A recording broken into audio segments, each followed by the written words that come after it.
থাকবে না। তাহলে ফুয়াদ ভাই অবশ্যই আপনি আমাদেরকে একটা ভালো কাজের কথা বলবেন, তারপর আমাদের মতামতটা জানতে চাইবেন, অবশ্যই করেন সেটা। তাহলে আমি আপনাকে একটা খারাপ কাজ বলবো, মোহাম্মদের করা একটা খারাপ কাজ বলবো প্রথমে, তারপরে আপনি সেই কাজটার সমকক্ষ একটা ভালো কাজ মোহাম্মদের জীবন থেকে বের করে দেখাবেন যে মোহাম্মদ এই ভালো কাজটা করছে, তাহলে মাইনাসে প্লাসে কাটাকাটি হয়ে যাবে, জিরো হয়ে যাবে। এটার সাথে ঠিক আছে ভাই?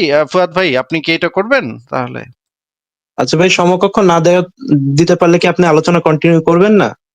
না না, সমকক্ষ তো হইতে হবে, কারণ মনে করেন আমি হিটলারের বললাম হিটলার 10 লক্ষ মানুষকে খুন করছে, আপনি তখন বললেন ভাই হিটলার না একদিন একটা কুকুরকে রুটি খাইয়েছিল ভাই, একদিন একটা কুকুরকে রুটি খাইয়েছিল ভাই। 10 লক্ষ মানুষ হত্যার সাথে যদি আপনি এই একটা কুকুরকে রুটি খাইয়েছিল এটা নিয়ে আসেন, তো এটা তো সমকক্ষ হবে না, তাহলে এটার সাথে কোনো কম্পেয়ারই করা যাবে না এটার সাথে এটাকে। তাহলে আপনার আচ্ছা তো, ভাই, আমি যখন আপনাকে সেই এভিডেন্স দিব যে 10 লক্ষ মানুষকে খুন করছে, তখন তো আপনারও একটা ভালো কাজ এমন দেখাইতে হবে সে 1 কোটি মানুষের সেবা করছে বা 5 কোটি মানুষের সেবা করছে, এরকমের একটা কিছু আপনি আমাদেরকে দেখাবেন। তখন আমরা বলবো যে না, তাইলে তো ভাই 10 লক্ষ মানুষকে মারছে তাও আমরা এটা কনসিডার করতে পারি, কারণ সে তো আসলে 1 কোটি মানুষের জীবন রক্ষা করছে। এটা তো আরো বেটার, এটা তো 10 লক্ষ মানুষকে খুন করার থেকে কম্পেয়ার করলে তো এটা একটু ভারী মনে হচ্ছে, যদিও ওইটা নিয়েও আর্গুমেন্ট হতে পারে, কিন্তু তারপরেও আপনাকে আমি সেই ইয়াটা দিলাম যে আপনি একটা সমকক্ষ ভালো কাজের কথা তুলে ধরবেন। আমি প্রথমে একটা খারাপ কাজের জিনিস তুলে ধরবো আপনাকে, আপনি যদি সেটাকে, প্রথমে আপনি চেষ্টা করবেন সেটাকে আহ অযৌক্তিক বা সেটাকে ভুল প্রমাণ করার। যদি ভুল প্রমাণ করতে না পারেন তাহলে আপনি সমকক্ষ একটা ভালো জিনিস আমাদের সামনে দেখাবেন, ঠিক আছে ভাই? ভাই আচ্ছা দিতে পারি, যদি মানে একটু পরে করতেন, আগে আমার বিষয়গুলো যদি একটু বলতেন না আর না, কি, তা আমি আমি এভাবেই করব, অবশ্যই শুনবো। এভাবেই করব। যদি আপনি এটাতে, আপনি যদি ভালো জিনিস বলতে চান তাহলে আপনার এই রুল মেনে করতে হবে। আমি প্রথমে খারাপ একটা জিনিস বলবো, আর তারপর আপনি সমকক্ষ একটা ভালো জিনিস বলবেন, যেটা হবে সমকক্ষ। আমরা শুনবো আপনার আচ্ছা ভাই, তখন। ঠিক আছে ঠিক আছে ভাই, একটু শর্টে ঠিক আছে, বললেন। প্রথম, না শর্টে বলতে পারবো না, অনেক রেফারেন্সও দেখাতে হবে। ইসলাম ধর্মের একটা বিধান হচ্ছে কাফেরদের উপর আক্রমণাত্মক জিহাদ করা এবং কাফেরদের মেরে কেটে তাদেরকে ইসলামে কনভার্ট করার চেষ্টা করা। যদি তারা মুশরিক হয় তাহলে তো মেরে ফেলতে হবে, আর যদি তারা আহলে কিতাব হয় তাহলে তাদেরকে আহ অবমাননাকর জিজিয়া করের মাধ্যমে তাদেরকে রাষ্ট্রের 3য় শ্রেণীর নাগরিকে পরিণত করতে হবে, এবং এইভাবে তাদেরকে, তাদের উপর এই আক্রমণাত্মক জিহাদটা চাপায় দিতে হবে। এবং সেই আক্রমণাত্মক জিহাদ যখন করা হবে তখন পুরুষদেরকে মেরে তাদের মা বেটিকে গনিমতের মাল হিসেবে দাসী করে, যৌন দাসী হিসেবে ব্যবহার করতো। নবী মোহাম্মদ নিজেও করতো এবং নবী মোহাম্মদের সাহাবীরা প্রত্যেকেই করতো এই কাজ। কাফেরদেরকে মেরে তাদের মা বেটিকে বন্দি করে তুলে আনতো, তারপরে তাদেরকে যৌন দাসী হিসেবে ব্যবহার করত। এইটা আন্তর্জাতিক মানবাধিকার সনদ অনুসারে এটা হচ্ছে একটা মানুষ যত ক্রাইম করতে পারে সেগুলোর ভিতরে একটা সবচেয়ে ভয়ঙ্করতম ক্রাইমের একটা হচ্ছে যুদ্ধে যুদ্ধবন্দীদের সাথে যৌন কাজ করা, তাদেরকে রেপ করা। এর থেকে ভয়ঙ্কর কাজও 2-4টা আছে, কিন্তু এটা অন্যতম একটা বড় খারাপ কাজ। মানবাধিকার সনদ, আন্তর্জাতিক জেনেভা কনভেনশন অনুসারে এটা হচ্ছে মানবতার বিরুদ্ধে অপরাধ, এটাকে ধরা হয়। যেমন বাংলাদেশে মুক্তিযুদ্ধের সময় 2 লক্ষ নারীকে পাকিস্তানি আর্মি ধর্ষণ করেছিল, এটা ছিল মানবতা বিরোধী অপরাধ। এটা হচ্ছে পুরা মানব জাতির সাথে অপরাধ, এটা হচ্ছে পুরা মানবিকতার সাথে অপরাধ। নবী মোহাম্মদ এই কাজটা নিজে করছে এবং সেই কাজটা ইসলামের বিধান হিসেবে সে তৈরি করে রেখে গেছে।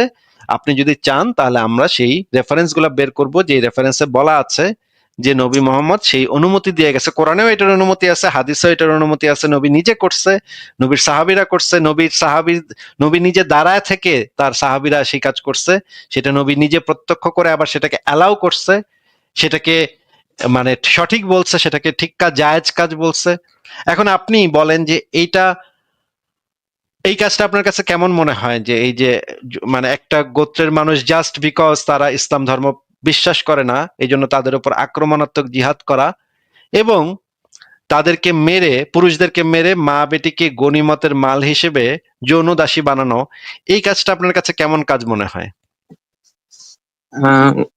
এই বিষয়ে একটু বলতে চাইলে যে আপনি যেভাবে বললেন আমি আসলে বিষয়টা এভাবে জানি না, আমি এভাবে জানি যে যে যারা গনিমতের মাল হিসাবে মানে যুদ্ধবন্দী নারী থাকবে তারা মনে করেন ওই যে মানে তার স্ত্রীর মর্যাদা পাবে, মানে যেটাকে উপস্ত্রী বলা এই হয়। যে স্ত্রী, এই যে স্ত্রীর মর্যাদা পাবে, এই কথাটা আপনি কোথায় পেয়েছেন? এটা তো একদম ডাহা মিথ্যা কথা বললেন আপনি। এখন তাহলে সেই রেফারেন্সটা দেখান, যে স্ত্রীর মর্যাদা পাবে, সেটা রেফারেন্সটা দেখান।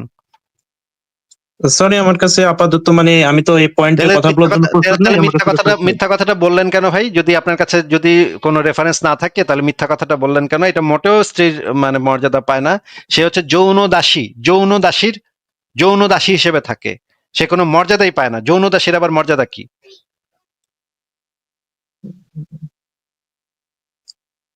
যৌন দাসী বুঝেন? রক্ষিতা বুঝেন? জি বুঝি। রক্ষিতা হিসেবে মোহাম্মদ, রক্ষিতা হিসেবে মেয়ে রাখতো, এবং মোহাম্মদের সাহাবীরা রক্ষিতা হিসেবে মেয়েদেরকে রাখতো। কাফেরদেরকে মেরে, তাদের বাপ ভাইদেরকে মেরে তাদের লাশের উপর দিয়ে তাদেরকে বন্দি করে নিয়ে আসতো, আইনাতা পরে তাদেরকে রক্ষিতা হিসেবে রাখতো, তাদের সাথে সেক্স করতো আপনার নবী। এই রেফারেন্স গুলো আপনি কি দেখবেন? তাহলে রেফারেন্স গুলো আমি বের করি। আহ কি বলবো আসলে, আচ্ছা আপনি হ্যাঁ, দেখান। ঠিক ঠিক আছে। আছে, তাহলে প্রথম থেকে আমরা দেখি, যে প্রথমে দেখি আচ্ছা, আমরা। আসিফ ভাই, দেখানোর আগে এই কাজটা যদি উনি করে থাকেন তাহলে এটা ভালো কাজ হবে না খারাপ কাজ হবে, সেটা কি একটু জিজ্ঞেস করবেন আসিফ ভাই? হ্যাঁ হ্যাঁ, ঠিক আছে, বলেন তাহলে। ইয়া ভাই, আপনি আমাদেরকে একটু বলেন তো, যে যদি আমরা এখন রেফারেন্সে দেখতে পাই যে এই কাজটা নবী আসলেই করতো এবং সাহাবীরা আসলেই করতো, তাহলে সেই কাজটা কি ভালো কাজ হবে নাকি খারাপ কাজ হবে? যে আমি যেটা বললাম যে আমার মানে আমি যে বিষয়টা যেভাবে জানি ওভাবে হলে তো মানে তেমন খারাপ কিছু না, কিন্তু আপনার যেভাবে বলছেন আসলে যদি আপনি প্রুভ করতে পারেন সেই ক্ষেত্রে আহ ভেবে দেখা যায় আর কি, আচ্ছা, হয়তো। আপনি যেভাবে বললেন, সেইভাবে এটা কি, যে মানে কাফেরদেরকে মেরে মেয়েদেরকে বন্দি করে আনা, এটুক তো আপনিও জানেন নাকি? জি, বন্দি করেন না।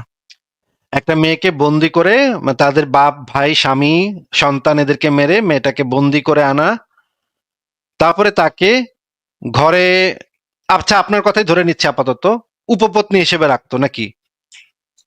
জি। রেখে তাদের সাথে সেক্স করতো নাকি?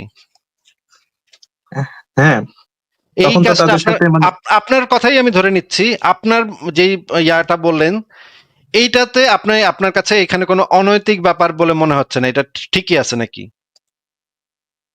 উম, মানে এবং যদি আপনার আম্মুর সাথে যদি একই একই কাজ করা হয় তাহলে এটা ঠিক কাজ করা হবে।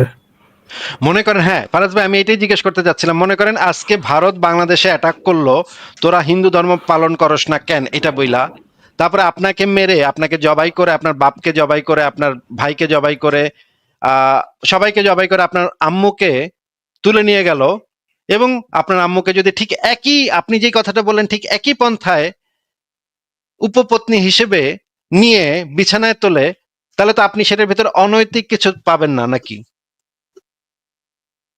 না, এটা অবশ্যই মানে ইচ্ছার বিরুদ্ধে হলে অবশ্যই অনৈতিক। ইচ্ছার বিরুদ্ধে মানে এরকম কি কোনো স্কোপ আছে যে আপনার মা, যেই ইন্ডিয়ান আর্মি আপনাকে খুন করছে, আপনার বাবাকে খুন করছে, আপনার ভাইকে খুন করছে, এই রকমের একটা সেনাবাহিনীর একটা মানে জেনারেলের বিছানায় যাবে, এরকম কি কোনো স্কোপ আছে আপনার মায়ের কাছে, যে যেই সেনাবাহিনী আমার পুরো ফ্যামিলিকে হত্যা করছে, তার বিছনায় গিয়ে আমি ঢিঙ্কা চিকা করব, কোমর দুলায় দুলায় তাকে আমি ডাকবো, আসো আমার বিছানায় আসো, এইরকম কি কোনো স্কোপ আছে? আপনার মা কি কখনো এটা করবে, যে যেই ইন্ডিয়ান আর্মি আপনাকে মারছে, তার নিজের ছেলেকে মারছে, তার স্বামীকে মারছে, তার বাবাকে মারছে, তার ভাইকে মারছে, তার সাথে বিছনায় যাবে, এরকম কোনো অপশন আছে? এটা কি সম্ভব আদৌ কখনো? না, সম্ভব না। তাহলে তো ডেফিনেটলি এটা জোরপূর্বক হবে নাকি?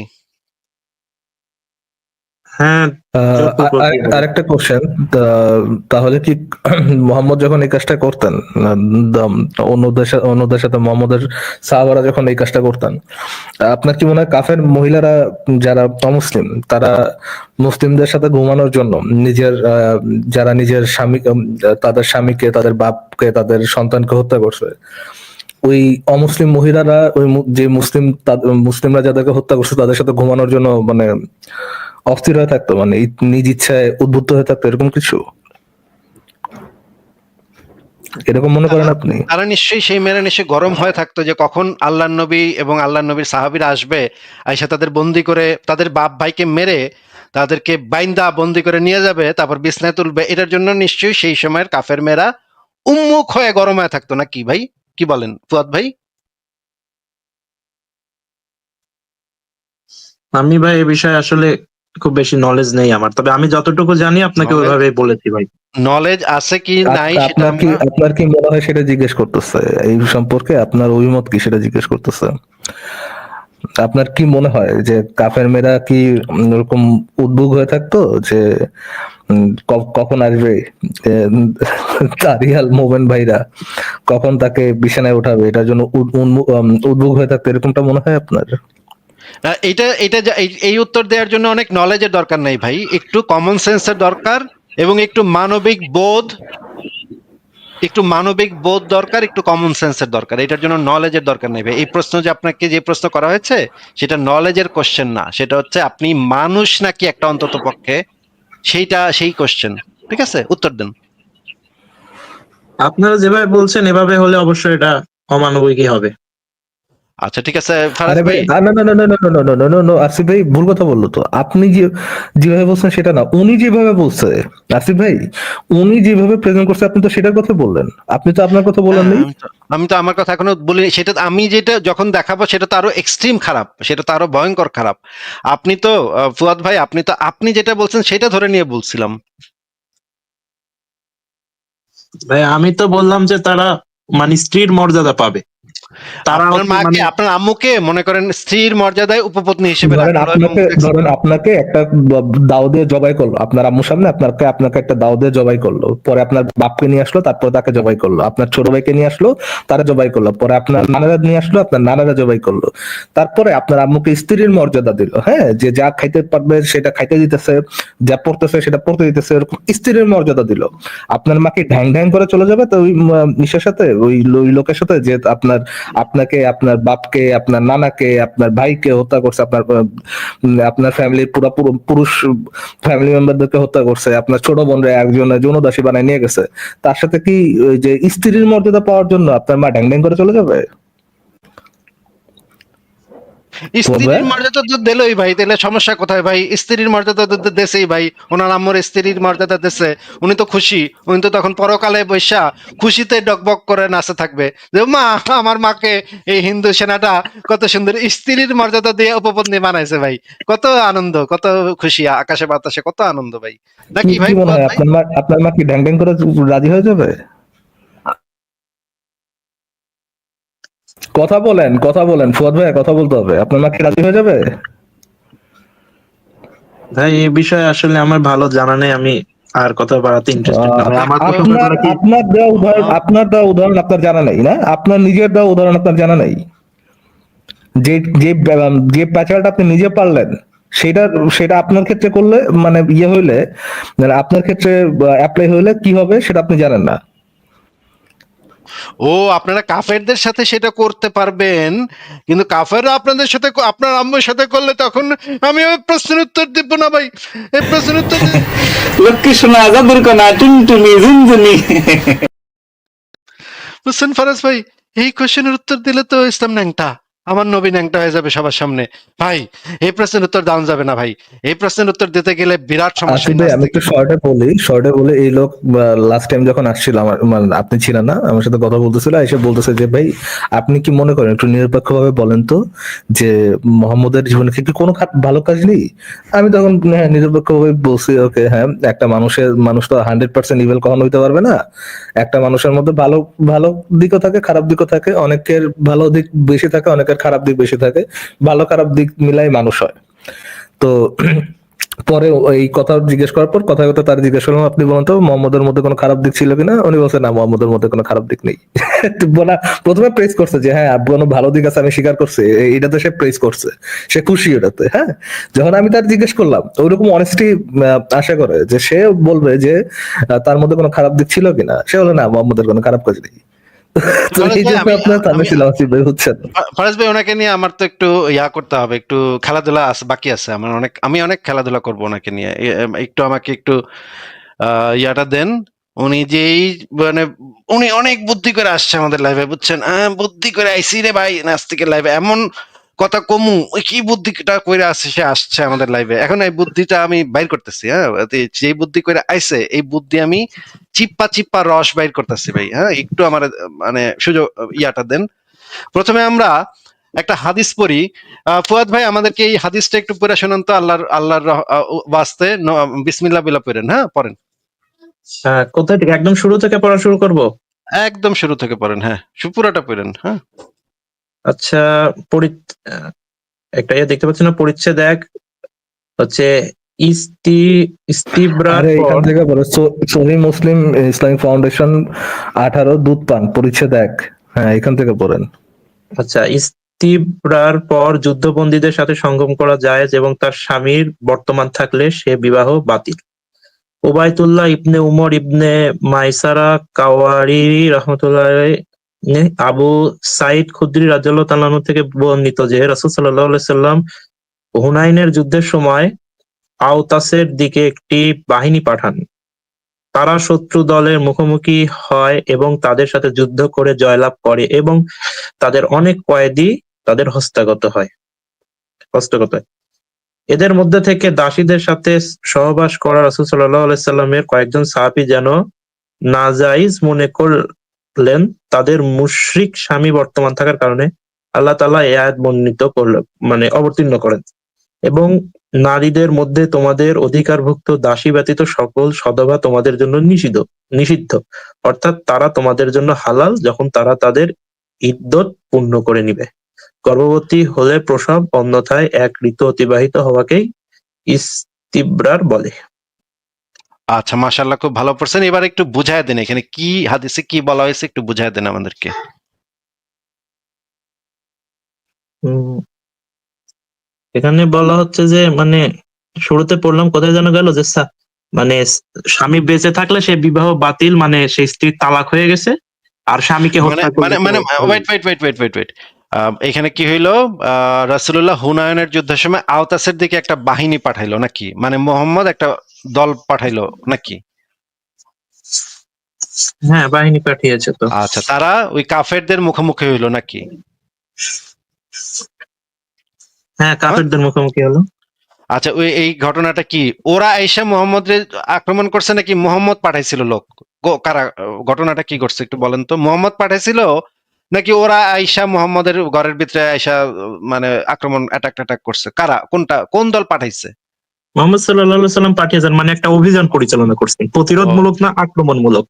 এটা আক্রমণমূলক। তার মানে মোহাম্মদ আকবরায় পাঠাইছে ওদের কাছে। ওরা গিয়া ওদের মনে করেন ওদের যে ঘরবাড়ি আছে সেই ঘরবাড়িতে গিয়ে অ্যাটাক করছে নাকি? ঘরবাড়ির কথা তো উল্লেখ নাই, হয়তো মাঠে হতে পারে বা জনপদে হতে পারে কোনোভাবে। আচ্ছা, ঘরবাড়িতে সেটা আমি পরে বাইর করে দেখাবো না, অসুবিধা নেই। আচ্ছা ঠিক আছে, ধরে নিলাম যে মাঠেই আক্রমণ করছে, আবার মাঠেই যুদ্ধ হয়েছে। যুদ্ধ করার পরে মুহাম্মদের বাহিনী অনেকগুলা কয়েদি তাদের হস্তগত। কয়েদি মানে কি ভাই? যুদ্ধবন্দী। আচ্ছা, মানে তাদেরকে তো দড়ি টড়ি দিয়ে বাইন্দা রাখে নাকি? হ্যাঁ, কয়েদিকে তো আর খোলা রাখে না কেউ, কয়েদিকে কেউ খোলা রাখে? হ্যাঁ, তবে বর্ণ আচ্ছা ঠিক আছে, কয়দি আর কি, এই বিষয়টা আর কয়েদি লম্বা মনে করেন করলাম না। এই কয়েদিদের ভিতরে থেকে একজন, এদের তো পালায় যাবার মানে কোনো স্কোপ নাই, পালায় যেতে নিলে তো তাদের মেরে ফেলা হবে নাকি? এটা তো কয়েদি। হ্যাঁ, হস্তগত, হস্তগত মানে কি ভাই? কয়েদি তাদের হস্তগত মানে এই কথাটার মানে কি? হস্তগত তাদের হাতের নাগালে আছে, এভাবে রাখছে। হাতের ভিতরে মানে কন্ট্রোলের ভিতরে নাকি, হ্যাঁ, নিয়ন্ত্রণের ভিতরে নাকি? আচ্ছা, কয়েদি, তাদেরকে কয়েদ করছে, তাদেরকে কয়েদি বানাইছে নাকি, বন্দি করছে। আচ্ছা, এরপরে সেই মানে কয়েদিদের মধ্যে থেকে কিছু ছিল নারী, কিছু ছিল পুরুষ। এখন সেই মেয়েদের মধ্যে থেকে কিছু মেয়ের সাথে নবী মোহাম্মদের সাহাবীরা সেক্স করতে গিয়া একটু অস্বস্তি বোধ করতেছিল, কারণ তাদের মুশরিক স্বামীরাও তো ওইখানে মানে কয়েদ হইছে, তারাও এখানে জীবিত আছে, তারাও বর্তমান আছে। এই কারণে মানে তাদের স্বামীরা কয়েদ হইছে, অথবা এমনও হইতে পারে অন্য কোথাও আছে জীবিত, তাদের স্বামীরা জীবিত। এখন এই রকম কারণে সাহাবীরা করতে ইতস্তত করতেছিল, তখন আল্লাহ পাক একটা আয়াত নাজিল করে এই কাজটারে হালাল করে দিল, বলল হ তোমরা এক ইদ্যতের পরে কামটা করতে পারো, এই মেয়েদের সাথে সব মানে করা শুরু করে দিতে পারো এক ইদ্যত পার হওয়ার পরে। নাকি ভাই এইটাই তো এই হাদিসে বলা হয়েছে নাকি? জি, এরকমই বলা হয়েছে। আচ্ছা, তাহলে এই যে মেয়েগুলা যে হস্তগত হইল, বন্দী হইল, তাদের কন্ট্রোলের ভিতরে চলে গেল, দাসী হয়ে গেল, আগে তো এরা স্বাধীন মানুষ ছিল নাকি একটু আগে? হ্যাঁ, স্বাধীন মানুষ ছিল। মুহাম্মদ সৈন্য পাঠাইলো, তখন তাদের সাথে মানে তাদের সাথে ফাইট করতে গিয়ে তারা দাসী হয়ে গেল, এবং এই মেয়েগুলো হয়ে গেল গনিমতের মাল নাকি? জি, এবং তাদের স্বামীরা জীবিত থাকার পরেও মোহাম্মদ কইলো তার মানে সাহাবীদেরকে, তোমরা এক ইদ্যতের পরে তাদের সাথে সেক্স করতে পারো, অসুবিধা নেই, করো, আল্লাহ আয়াত জি। দিয়ে দিছে, করতে পারো। আগের হাদিস অনুযায়ী তো মানে যে বিবাহ বাতিল হয়ে গেলে তো এটাই। বিবাহ বাতিল, বিবাহ বাতিলটা তো করছে মুহাম্মদ, তাই না? এটা তো আর ওই মেয়েরা করে নাই। তাদের হুম। বিবাহ যে বাতিল, এটা তো আর ওই স্বামীরাও করে নাই, স্ত্রীরাও করে নাই, এটা তো বাতিল করছে মুহাম্মদ নাকি, যেহেতু তারা ধরছে, ওদেরকে কয়েদ করছে। এই ডিসিশনটা কার হ্যাঁ, ভাই? এই যে বিবাহ যে বাতিল, এই ডিসিশনটা কি ওই এই যে মেয়েদের এখানে তো ডিসিশন আল্লাহ নাকি তাআলা এটা মুহাম্মদের আয়াত ডিসিশন? অবতীর্ণ করেন এবং নারীদের মধ্যে অধিকারভুক্ত দাসী ব্যতীত সকল সধবা তোমাদের জন্য নিষিদ্ধ। মানে যারা বিবাহিত আছে তাদেরকে বিয়ে করতে পারবে না, কিন্তু দাসীরা এক্সক্লুডেড। মানে দাসীদের তো তুমি ইয়ে করতে পারবা, দাসীদের তো তুমি যৌন দাসীদের সাথে যৌন সঙ্গম করতে পারবা, দাসীরা তোমাদের জন্য হালাল এক ইদ্যত পূর্ণ হওয়ার পরে। কিন্তু অন্যান্য বিধবা যারা আছে তাদের সাথে ইয়ে করা যাবে না, সহবাস করা যাবে না। না না, সধবা যারা আছে সধবা তাদের সাথে সহবাস সদ করা যাবে সরি না। সধবা যারা আছে, বিধবা বলতেছি, আর সধবা যারা আছে অধিকার, তাদের সাথে সহবাস। আর অধিকারভুক্ত দাসীরা সধবা হইলেও তাদের সাথে করা যাবে ফারাজ ভাই। হ্যাঁ, হ্যাঁ, অধিকারভুক্ত এটাই দাসীরা তো যদি বলে এখানে। সধবা হয় তাইলেও তাদের সাথে করা যাবে, অসুবিধা নেই। আল্লাহ একদম। এই আয়াত তো আল্লাহ আল্লাহ মানে আল্লাহ তো ডাউনলোড করাই দিল সাথে সাথে। আচ্ছা, এখন ফারাজ ভাই আমরা একটা কাজ করব, এই মুহাম্মদের জায়গায় নরেন্দ্র মোদীকে বসাবো, হুনায়নের যুদ্ধের জায়গায় আমরা বসাবো বাংলাদেশ যুদ্ধ, আওতাসের দিকে এই জায়গাতে বসাবো ঢাকার দিকে। ভাই ফুয়াদ ভাই, আপনি তো ঢাকায় থাকেন নাকি, কই থাকেন বলেন তো? রাজশাহীতে থাকি। রাজশাহী, ওকে। আওতাসের জায়গায় আমরা রাজশাহী বসাই দিলাম, এবং একটা মানে আমি পড়তেছি এখন হাদিসটা, মানে আর আর জাস্ট দাসীর জায়গায় রাশিদ কি জায়গা ফুয়াদের আম্মা? হ্যাঁ হ্যাঁ, ফুয়াদের আম্মু বসবে এখন। হ্যাঁ, আমি হাদিসটা পড়তেছি এখন, শুনেন। নরেন্দ্র মোদী বাংলাদেশ যুদ্ধের সময় রাজশাহীর দিকে একটি হিন্দু বাহিনী পাঠান। তারা মুসলিম কাফের মুসলিম মানে মানে নোংরা মুসলিম বাহিনীর মুখোমুখি হয় এবং তাদের সাথে যুদ্ধ করে জয়লাভ করে, এবং তাদের অনেক কয়েদি হস্তগত হয়। এদের মধ্যে থেকে দাসী ফুয়াদ ভাইয়ের আম্মুর সাথে সহবাস করা নরেন্দ্র মোদীর একজন মানে অনুসারীর যেন নাজায়েজ মনে করলেন, কারণ ফুয়াদ ভাইয়ের আম্মুর স্বামী মুসলিম স্বামী তখন বর্তমান ছিল, এই কারণে নাজায়েজ মনে করতেছিল সেই হিন্দু সেনা সেনা সেনাপতিটা।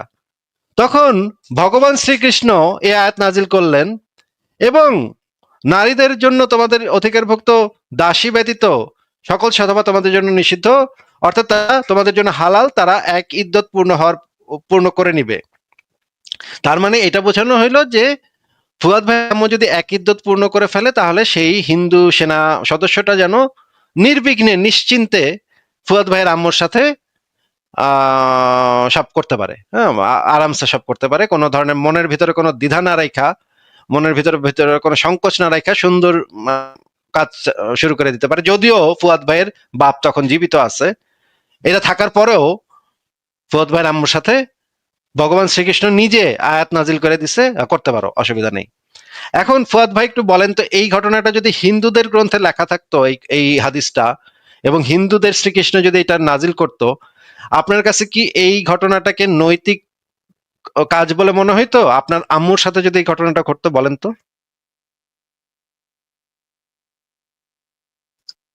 কি বলবো? যে এ বিষয়ে আসলে আমি আর কিছু বলতে চাচ্ছি না। ভাই এটার কিছু একটা বললেন। গান আছে, বাংলা একটা গান আমি আছে। আমি আমি আমি বলে আসি ভাই, আপনি যেভাবে বললেন ওটা হইলো সমস্যা, হাদিসে যেটা লেখা আছে ওটা তো সমস্যা নেই। এটার ফারাজ ভাই বাংলা একটা গান আছে, আমি ফাইসা গেছি মাইন কাটছি পাই, বুঝছেন?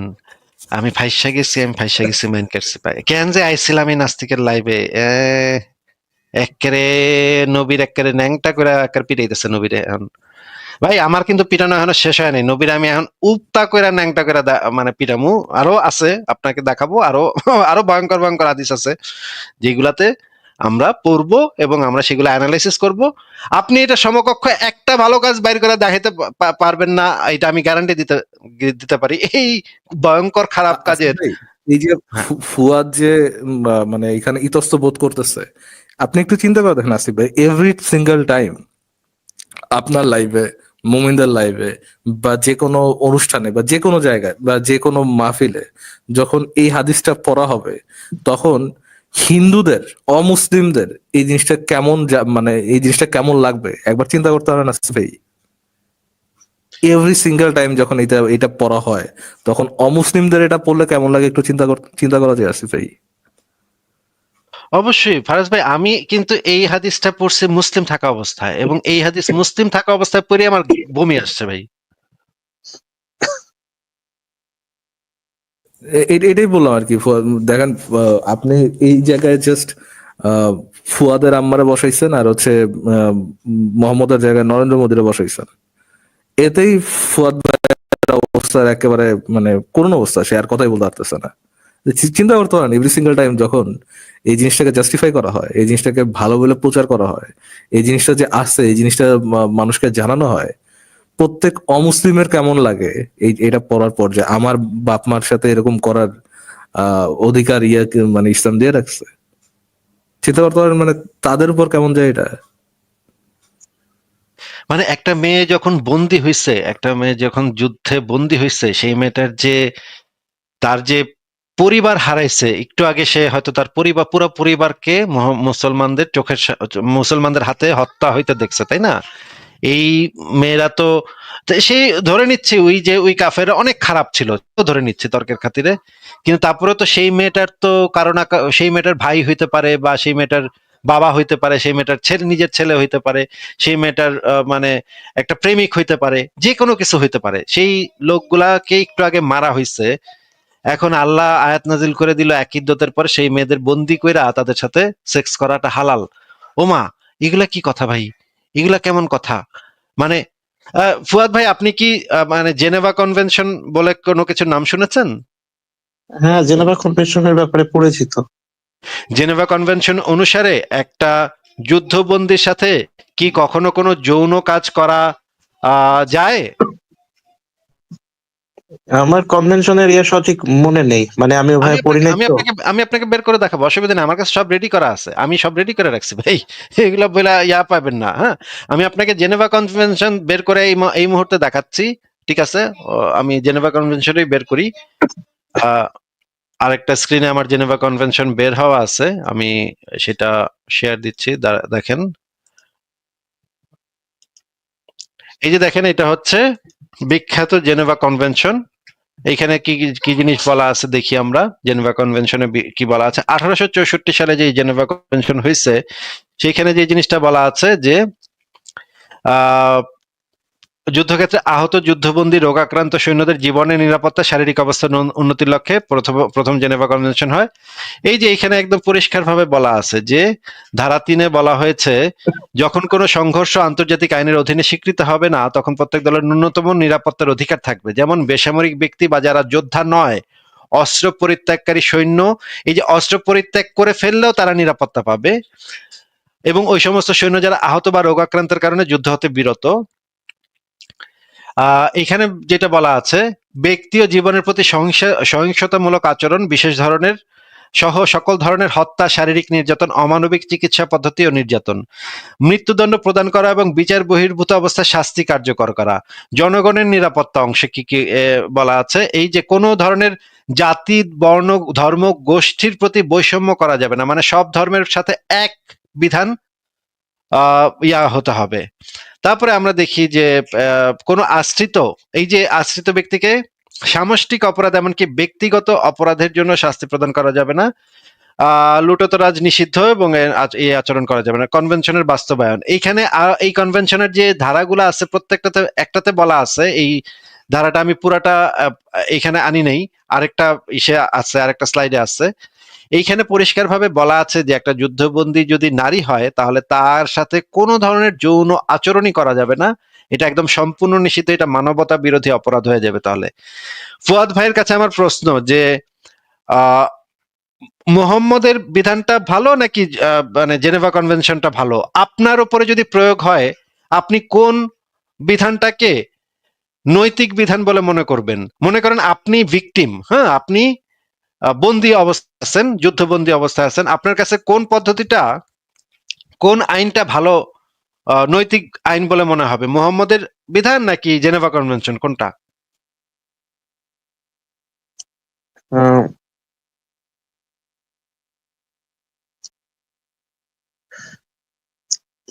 ও, অপেক্ষা করছি ভাই, আপনার উত্তরের অপেক্ষা করছি।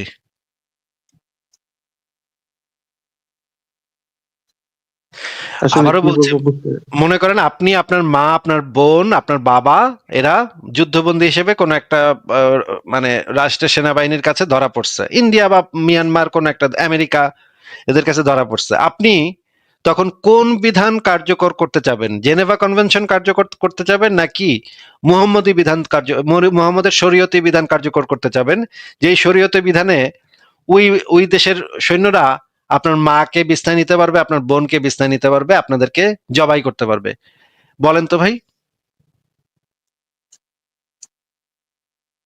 এর মধ্যে যেটা অবশ্যই ভালো, এখন কোনটা ভালো সেটা আপনিও জানেন।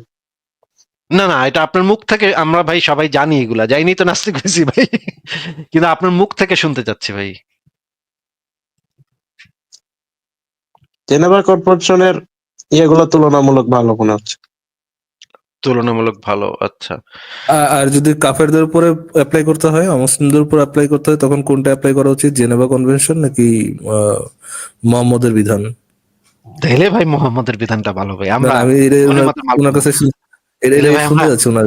আরে ভাই বুঝেন না কেন ফারাজ ভাই, গনিমতের মাল পাবো, মাইয়া পাবো ভাই। এই মানে মনে করেন ইন্ডিয়া যদি আমরা আক্রমণ করতে পারি, বলিউডের নায়িকা গুলা ভাই এরকম ভাই, বুঝেন না কেন ফারাজ ভাই? আপনার দিমুনে, আপনার ওই যে একটা ওই যে কি দিমুনে ওই যে কি জানি একটা রাশ্মিকা মন্ডারা না কি জানি একটা আছে, রাশমিকা মান্দানা আর ক্যাটরিনা কাইফ, দুইটারে লন, আপনি লয়েন, হ্যাঁ, বাদ বাকিটা আমার আমার জন্য রাখেন, হ্যাঁ, অসুবিধা আছে? আচ্ছা, ফুয়াদ ভাই আপনি কারে নিবেন কোন? ফুয়াদ ভাই বলেন তো, যদি অমুসলিমদের উপর করা হয়, মানে অমুসলিমদের উপরে ইয়ে করা হয়, অ্যাপ্লাই করা হয়, তাহলে কোন বিধানটা অ্যাপ্লাই করা উচিত? জেনেভা কনভেনশন অ্যাপ্লাই করা উচিত নাকি মুহাম্মদের বিধানটা অ্যাপ্লাই করা উচিত? ফুয়াদ ভাই বলেন। Geneva convention. আপনি তাহলে মুহাম্মদের বিধান থেকে, আল্লাহর বিধান থেকে জেনেভা কনভেনশনকে বেটার মনে করতেছেন? না,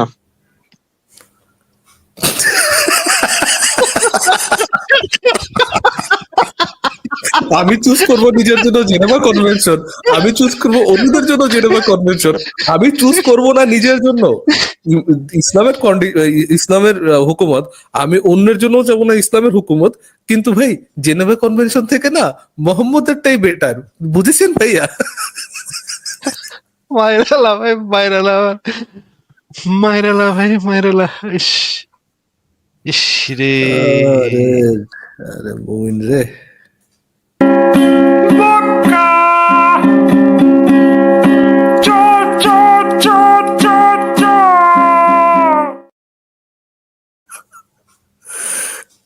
কি একটা অবস্থা আছে ভাই।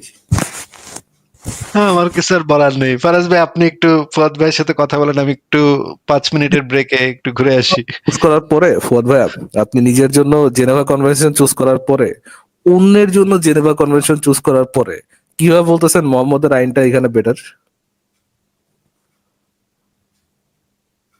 ফারাজ ভাই আপনি স্ক্রিনটা একটু বড় করে নেন, আমি একটু ঘুরে আসি। আপনি এসেই থাকেন, স্ক্রিনে থাকেন, সমস্যা তো নেই আসিফ ভাই, স্ক্রিনে থাকেন, মিউট করে থাকেন।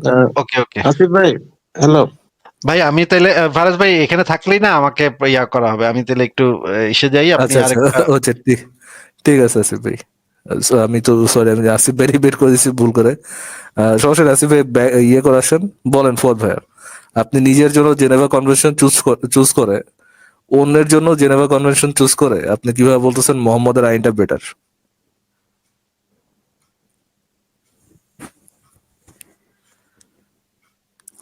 ফুয়াদ ভাই শোনা যাচ্ছে না আপনাকে, বলেন। হম কি বলবো ভাই, এই বিষয়ে আসলে আমার আর কিছু বলার নেই। মানে কেন চুজ করলেন মোহাম্মদ এটা বেটার, এটা জানেন না আপনি? না ভাই, এই বিষয়ে আসলে আমি খুব ভালো জানি না, আমি আর এই বিষয়ে কিছু বলতে চাচ্ছি না। আপনি যদি নেক্সট কোনো বিষয়ে কথা বলতে চান তো ঠিক আছে, আপনি যদি সুযোগ দেন ঠিক আছে, তাহলে আপনি লিভ নেই, আর কি বলবো। বিদায় নেন, বিদায় নেন ভাই, ঠিক আছে। আর ভাই আপনার হুম। হ্যালো একটা ভাইয়া, হ্যাঁ বলেন বলেন। একটা বিষয় আপনাকে একটু বলি, যে লাস্ট আপনার সাথে যেদিন কথা হয়েছিল আমি দেখলাম যে আসলে ভাই আপনি আমাকে তো বুলিং করেছিলেন ভাই, কাজটা কি ভালো হয়েছে? হ্যাঁ অবশ্যই ভালো হয়েছে। না ভাই, আসলে এই যে আপনাদের লাইভে আসলাম সব জন্য এই বিষয়ে জানতে পারলাম, বা নতুন নতুন কিছু জানার জন্য আসি, বা আপনাদের কথার মধ্যে আপনি তো আমি যদি খারাপও আপনি করিনি। যদি আপনি যদি অন্যের কাছ থেকে অনেস্টি আশা করেন, আমি আপনার কাছ থেকে অনেস্টি আশা করব। আপনি যদি আমার কাছে অনেস্টি আশা করে বলেন যে ফারাজ ভাই আপনি অনেস্টলি বলেন তো ভাই, যে একটা মানুষকে 100% খারাপ হইতে পারে কিনা, মোহাম্মদের জীবনকে কোনো ভালো কাজ নেই। যখন আমি অনেস্টি মেনটেন করে কোন একটা কথা বলবো, আমি ওই জিনিসটা এক্সপেকটেশন করব যে আমার সাথে যিনি কথা বলছেন তিনিও অনেস্টি মেনটেন করে কথা বলবেন। যদি অনেস্টি মেনটেন করে কথা না বলেন, তার সাথে কথা বলতে আমি ইচ্ছা বোধ করব না। আমার আমার ইয়ে হবে না, আমার সেই আহ, খায়েশ হবে না, সেই ইচ্ছাটা হবে না যে তার সাথে আমি কন্টিনিউ করি। যদি আমার কন্টিনিউ করতে ইচ্ছা না হয়, আমি তার বের করে দেবো।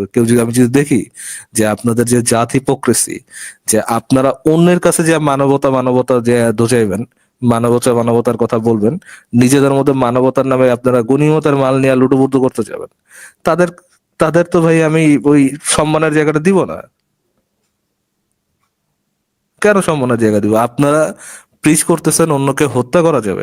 আপনাদের ধর্মটা এত বর্বর একটা স্টুপিড জঘন্য ধর্ম, যেখানে আপনারা মাহফিলের মধ্যে মানে সবার সামনে বলে বেড়ান কেন যারা হচ্ছে নাস্তিক, যারা হচ্ছে আপনার নবীকে গালি দিবে, তাদেরকে হত্যা করা কেন যায়, এটা যখন আপনারা গলাবাজি করে বলবেন, ওই ধর্মের প্রতি রেসপেক্ট রাখবো, ওই ধর্মের প্রতি আমি মানবতা দেখায় কথা বলবো। আবার যদি দেখায় কথা বলিও, তারপরে আপনি উল্টা বলবেন যে আপনার ধর্মে যা যা আছে সব সব ইয়ে ভালো। আপনি ধরেন না বুঝিয়ে বলছেন মোহাম্মদের মধ্যে কোনো খারাপ কিছু নেই, এগুলো যখন বলবেন না বুঝেই, তখন তো আমি আপনার সাথে ইয়ে করবো না, আমি আপনার সাথে কন্টিনিউ করবো না। আপনি না বুঝে বলবেন কেন? কতটুক অনেস্টি তো আপনার নিজের মধ্যে রাখতে হবে। যদি আপনি না জানেন যে মোহাম্মদের মধ্যে কোনো খারাপ ভালো আছে না খারাপ কাজ আছে, মানে খারাপ কাজ আছে কিনা, আপনি বলবেন যে ভাই আমি জানি না মোহাম্মদের মধ্যে কোনো খারাপ কাজ আছে কিনা, আমার নলেজ নেই, আমি এরকম পড়াশোনা করিনি। আপনার যদি কোনো খারাপ কিছু দেখানো থাকে আপনি দেখাইতে পারেন, সেটাও বলতে পারতেন। আপনি বলে দিচ্ছেন যে নাই।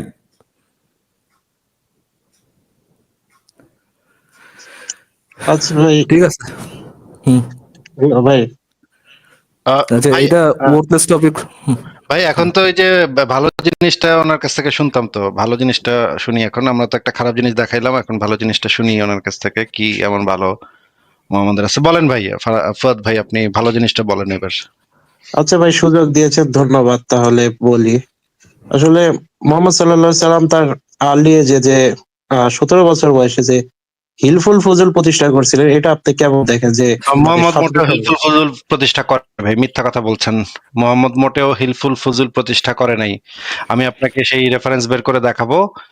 তার আগে আপনি যে বললেন হিলফুল ফজুল প্রতিষ্ঠা করেছে, এইটার দলিলটা একটু দেখান দয়া করে। আচ্ছা, আমি আপনাকে রেফারেন্স বলছি, আমার কাছে রেফারেন্স আছে। আচ্ছা আহ, আচ্ছা, ভালো খুবই ভালো। হ্যাঁ, হিলফুল ফজল, হ্যাঁ। রেফারেন্সটা আমরা দেখবো এবং আমার রেফারেন্সটাও আপনি নিশ্চয়ই দেখবেন। ঠিক আছে, আমি বের করে ফেলছি। আমি কি শুধু রেফারেন্স বলবো নাকি এখানে যা লেখা আছে ডিটেলসে বলবো? না না, আপনি রেফারেন্স কোন বই থেকে বলছেন সেটা বলেন। আচ্ছা, এখানে মুসলিম অমুসলিম দুইজনের রেফারেন্স আছে, আপনি কি দুইজনটা শুনবেন নাকি শুধু অমুসলিমের রেফারেন্স শুনবে? কারণ ফারাজ ভাই আগে বলছিল যে উনি মুসলিমদের রেফারেন্সকে মানে মানে বায়াস মনে করেন। না না, আপনি আর্লি ইসলামিক রেফারেন্স দেন আগে। আর্লি ইসলামিক ভাই রেফারেন্স মানে ভাই বোঝেন? মুমিনদের সাথে কথা বললে একটা বড় সমস্যা হচ্ছে যে কথার কোনো আব্দুল্লাহ বুঝে না আর কি, বুঝছেন? দ্য থিং ইজ, আমি বলছিলাম এখানে যে উম, আহ, এই সম্পর্কে মানে হিলফুল ফুজুর সম্পর্কে কোনো সোর্স থাকাই সম্ভব না, কোনো থার্ড পার্টি সোর্স, অমুসলিম সোর্স থাকাই সম্ভব না। কেন থাকা সম্ভব না? কেননা অমুসলিমরাও যদি হিলফুল ফুজুল বা বিলফুল গুজুল যেটাই হোক, এই সম্পর্কে যদি কোনো ইনফরমেশন নিতে চায়, তারা কার কাছ থেকে নেবে আসিফ ভাই বলেন তো? আহ, মুসলিমদের থেকে তো নিতে হবে। ওইটাই তো সোর্স আছে রে ভাই, আর কোন সোর্স আছে তখন? আর রাখছে, কোনো সোর্স তারা নাই। সোর্স রাখছে। তারপরে সিম্পল অ্যাস জিনিস। তারপরে ফুয়াদ ভাই আমাদেরকে যে ইসলামিক, যে আর্লি ইসলামিক সোর্স থেকে দেখাবেন সেটা একটু দেখান দেখি। ফুয়াদ ভাই আপনি আনমিউট করে বলেন, সোর্সটা দেন, আর্লি ইসলামিক সোর্সটা দেন। আপনি বলেছেন, ইসলামিক আপনার বক্তব্য হচ্ছে হিলফুল ফুজুল প্রতিষ্ঠা করেছিল, মানে সূচনা করেছিল, প্রতিষ্ঠা করেছিল, প্রস্তাব করেছিল হচ্ছে মুহাম্মদ। এইটার রেফারেন্সটা একটু দেন।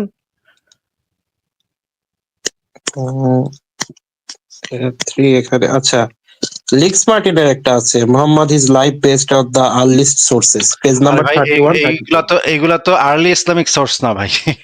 আর্লি ইসলামিক সোর্স মানে বোঝেন? প্রাইমারি সোর্স মানে বোঝেন? না ভাইয়া, যদি একটু বোঝাই দিতেন।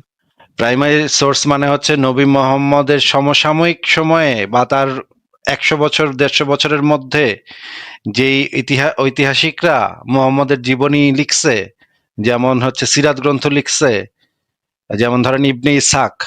ইবনে ইবনে ইসাক হচ্ছে একজন আর্লি ইসলামিক, ওয়াকিদি হচ্ছে একজন আর্লি ইসলামিক, তাবারির হিস্ট্রি অফ তাবারি, এগুলো হচ্ছে আর্লি ইসলামিক হিস্ট্রি। হ্যাঁ, এইগুলা থেকে আবার চেক করতে হবে যে সেটা মানে এই আর্লি ইসলামিক হিস্ট্রিতে যেটা আছে সেটা আবার ভ্যালিড রেফারেন্স কিনা সেটা আবার চেক করতে হবে।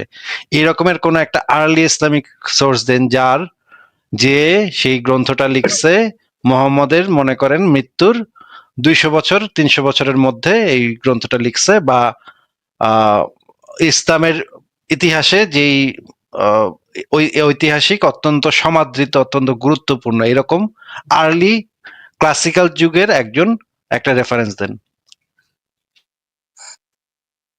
ক্লাসিক্যাল যুগ মানে বুঝেন তো? জি ভাইয়া, মানে হ্যাঁ হ্যাঁ, দেন দেন দেন, অসুবিধা, আপনি দিতে পারবেন না, আমি জানি দিতে পারবেন না।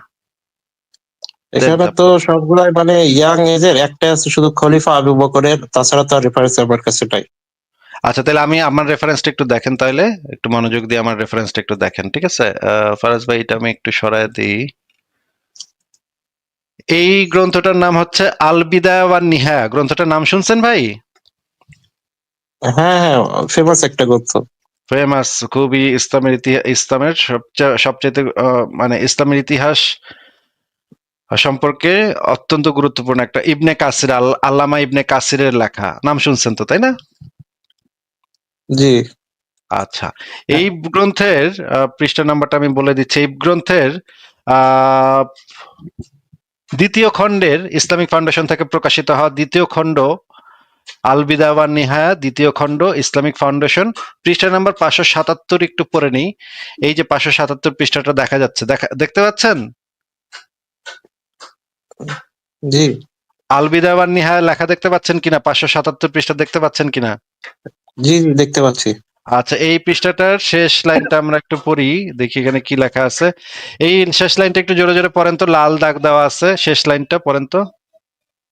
হিলফুল ফুজুল ছিল আরবের ইতিহাসের সর্বাপেক্ষা শ্রেষ্ঠ শপথ। এই ব্যাপারে সর্বপ্রথম যিনি মুখ খুললেন, তিনি এর প্রস্তাব উত্থাপন করেন, তিনি হলেন জুবাইর ইবনে আব্দুল মুত্তালিব। তাইলে এই হিলফুল ফুজুলের মানে সংগঠক, প্রস্তাবক, সর্বপ্রথম যিনি বললেন তিনি কে ভাই?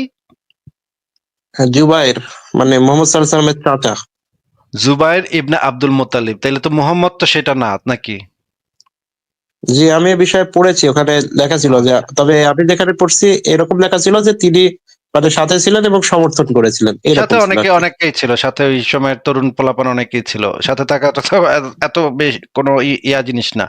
আচ্ছা, এই জিনিসটা আমরা অন্য গ্রন্থতেও পাই, অন্য গ্রন্থেও পাই যে একই কথাই লেখা আছে। হিলফুল ফুজুলের যে তাহলে প্রতিষ্ঠাতা ভাই সে উনি ছিল উনি এভাবে প্রেজেন্ট করলো কেন যে হিলফুল ফজলের যে প্রতিষ্ঠাতা, আপনি যখন আবার ইয়ে করেও দিলেন, আপনি যখন এটা আলাদা করেও দিলেন যে উনি কি প্রতিষ্ঠা করছিল কিনা, তাহলে উনি এটা তো দ্বিমত করলো না কেন এতক্ষণ ধরে, যে ভাই উনি প্রতিষ্ঠা না করলে, প্রতিষ্ঠা হয়তো বা করেনি বাট বা ইয়ে করেনি, সাথে ছিলেন আর কি। সাথে তো ভাই সেই সময় ইয়াং পোলাপান, মক্কার ইয়াং পোলাপান প্রায় সবাই ছিল ওইখানে। যখন ওই যে এই প্রস্তাবক যখন প্রস্তাবটা করে তখন ওইখানের যারা ইয়াং পোলাপান ম্যাক্সিমাম গাদা সেই পোলাপান তো থাকেই। গাধা পোলাপান, গাদা পোলাপানের কাজই তো হচ্ছে ওই যে ইট মিট টানা, এগুলো তো গাদা যেমন পোলাপানের ধরেন কাজই। যেমন ধরেন এখনকার সমন্বয়ক যারা আছে, মনে করেন সমন্বয়করা, ওদের পিছনে দেখবেন আপনিও হাজার হাজার পোলাপাইন বুঝা না বুঝা দৌড়াদৌড়ি শুরু করছে। এরা কি বুঝে যে বুয়া বুয়া বুয়া করতে করতে দৌড়াদৌড়ি করতেছে, বুয়া করতে করতে তাকেই তো। যায়, তাই না? এরা মোহাম্মদ সেই সময় ইয়াং ছিল, দৌড়াদৌড়ি করছে, এই হিলফুল ফুজুল কি একটা করছে, এটার পিছনে পিছনে সেও গেছে। এইটা তো তার কোনো ক্রেডিট তো আমি দেখতেছি না এখানে। মানে এত ঘাইটা মাইটা আমি যেই ফারাজ ভাই, আমি যেই ভয়ঙ্কর ক্রাইম দেখাইলাম মোহাম্মদের, মেয়ে দইরা মেয়েদেরকে গনিমতের মাল হিসেবে রেপ করা, গনিমতের মাল হিসেবে নারীদেরকে, একজন দুইজন নারী না। আচ্ছা আসিফ ভাই, এটা কি ওই যে ওই সময়টাতে যে যখন আর কি পাথর কি জানি আপনার ওই পাথর, হ্যাঁ হ্যাঁ, ইহা পাথর নিতে ইয়া গিয়ে নিয়ে লুঙ্গি ইট খুলে পাথর নিয়ে গেছিল। যাচ্ছিল, লুঙ্গি খুলে হ্যাঁ দিচ্ছিল যে হ্যাঁ হ্যাঁ, লুঙ্গি খুলে গেছিল ওই সময়কার। ওই হাই রে সময়কার। ভাই, মোহাম্মদ তখন ছোট। যখন তার চাচা মনে করছিল যে এতটাই শোষ যে পাবলিকলি ল্যাংটা হইলে সমস্যা নাই, এই জন্য তার লুঙ্গি খুলা ইয়া ধরছিল, লুঙ্গি খুলা পাথর যেন টেনে নিতে পারে ওটার একটা জোলা বানা দিছিল। ওই আমার সময়কার হচ্ছে যত সে নেতা, ওই আমার সময় যত হচ্ছে মনে সে পড়ে নেতা যে হচ্ছে হিলফুল ফুজুর বানাইছে। ফারাজ ভাই, আমার যতদূর মনে পড়ে তখন মনে হয় বয়স ছিল হয়তো 18 বা আরেকটু কম, 15 থেকে 20-এর মধ্যে, এরকম এরকমের একটা বয়স হবে, কিন্তু আমি এক্স্যাক্টলি যেটাই বলতে হোক পারতেছি আসিফ না। ভাই, যেটাই হ্যাঁ হোক আসিফ ভাই, তার চাচা মনে করছে সে এতটাই মানে মানে তার এই অবস্থা যে তার ল্যাংটা হইলো, পাবলিকলি ল্যাংটা হইলেও সমস্যা নেই, যে তারে তার লুঙ্গি খুইলা বানাই দিছে, জোলা বানাই দিছে তার নিজের হ্যাঁ, চাচা। নিজের চাচা। এই ওই ছিল ওই সময়। ফুয়াদ ভাই কি জানে কিনা এই হাদিসটা একটু জিজ্ঞেস করি, যে যে মানে যখন এই ঘটনাটা ঘটতেছিল তখন যে মোহাম্মদের লুঙ্গি খুলে গেছিল, এটা কি আপনি জানেন? এরকম একটা হাদিস শুনেছি যে যখন লুঙ্গি ধরে টান দিতে যাবে মতো অবস্থায় তিনি অজ্ঞান হয়ে গেলেন। হ্যাঁ, ঠিক ঠিক, একদম একদম ঠিক। ওই হাদিসটাতেই বলা আছে যে এই ঘটনাটা যখন এই যে কাবার মেরামত কাজ করতে চলতেছিল, কাবার মেরামত কাজের পরেই তো এইটা আসলো যে মূর্তিগুলারে কিভাবে রাখবো সেটা সেটা। কিন্তু এই কাবার মেরামত কাজ যখন চলতেছিল সেই সময় মোহাম্মদ এত ছোট ছিল যে তার লুঙ্গি লুঙ্গি খুইলা অজ্ঞান হয়ে গেছিল বেচারা। লুঙ্গি হিলফুল মানে ফুজল তারও আগে, ফুয়াদ হিলফুল মানে তার আসিফ ভাই।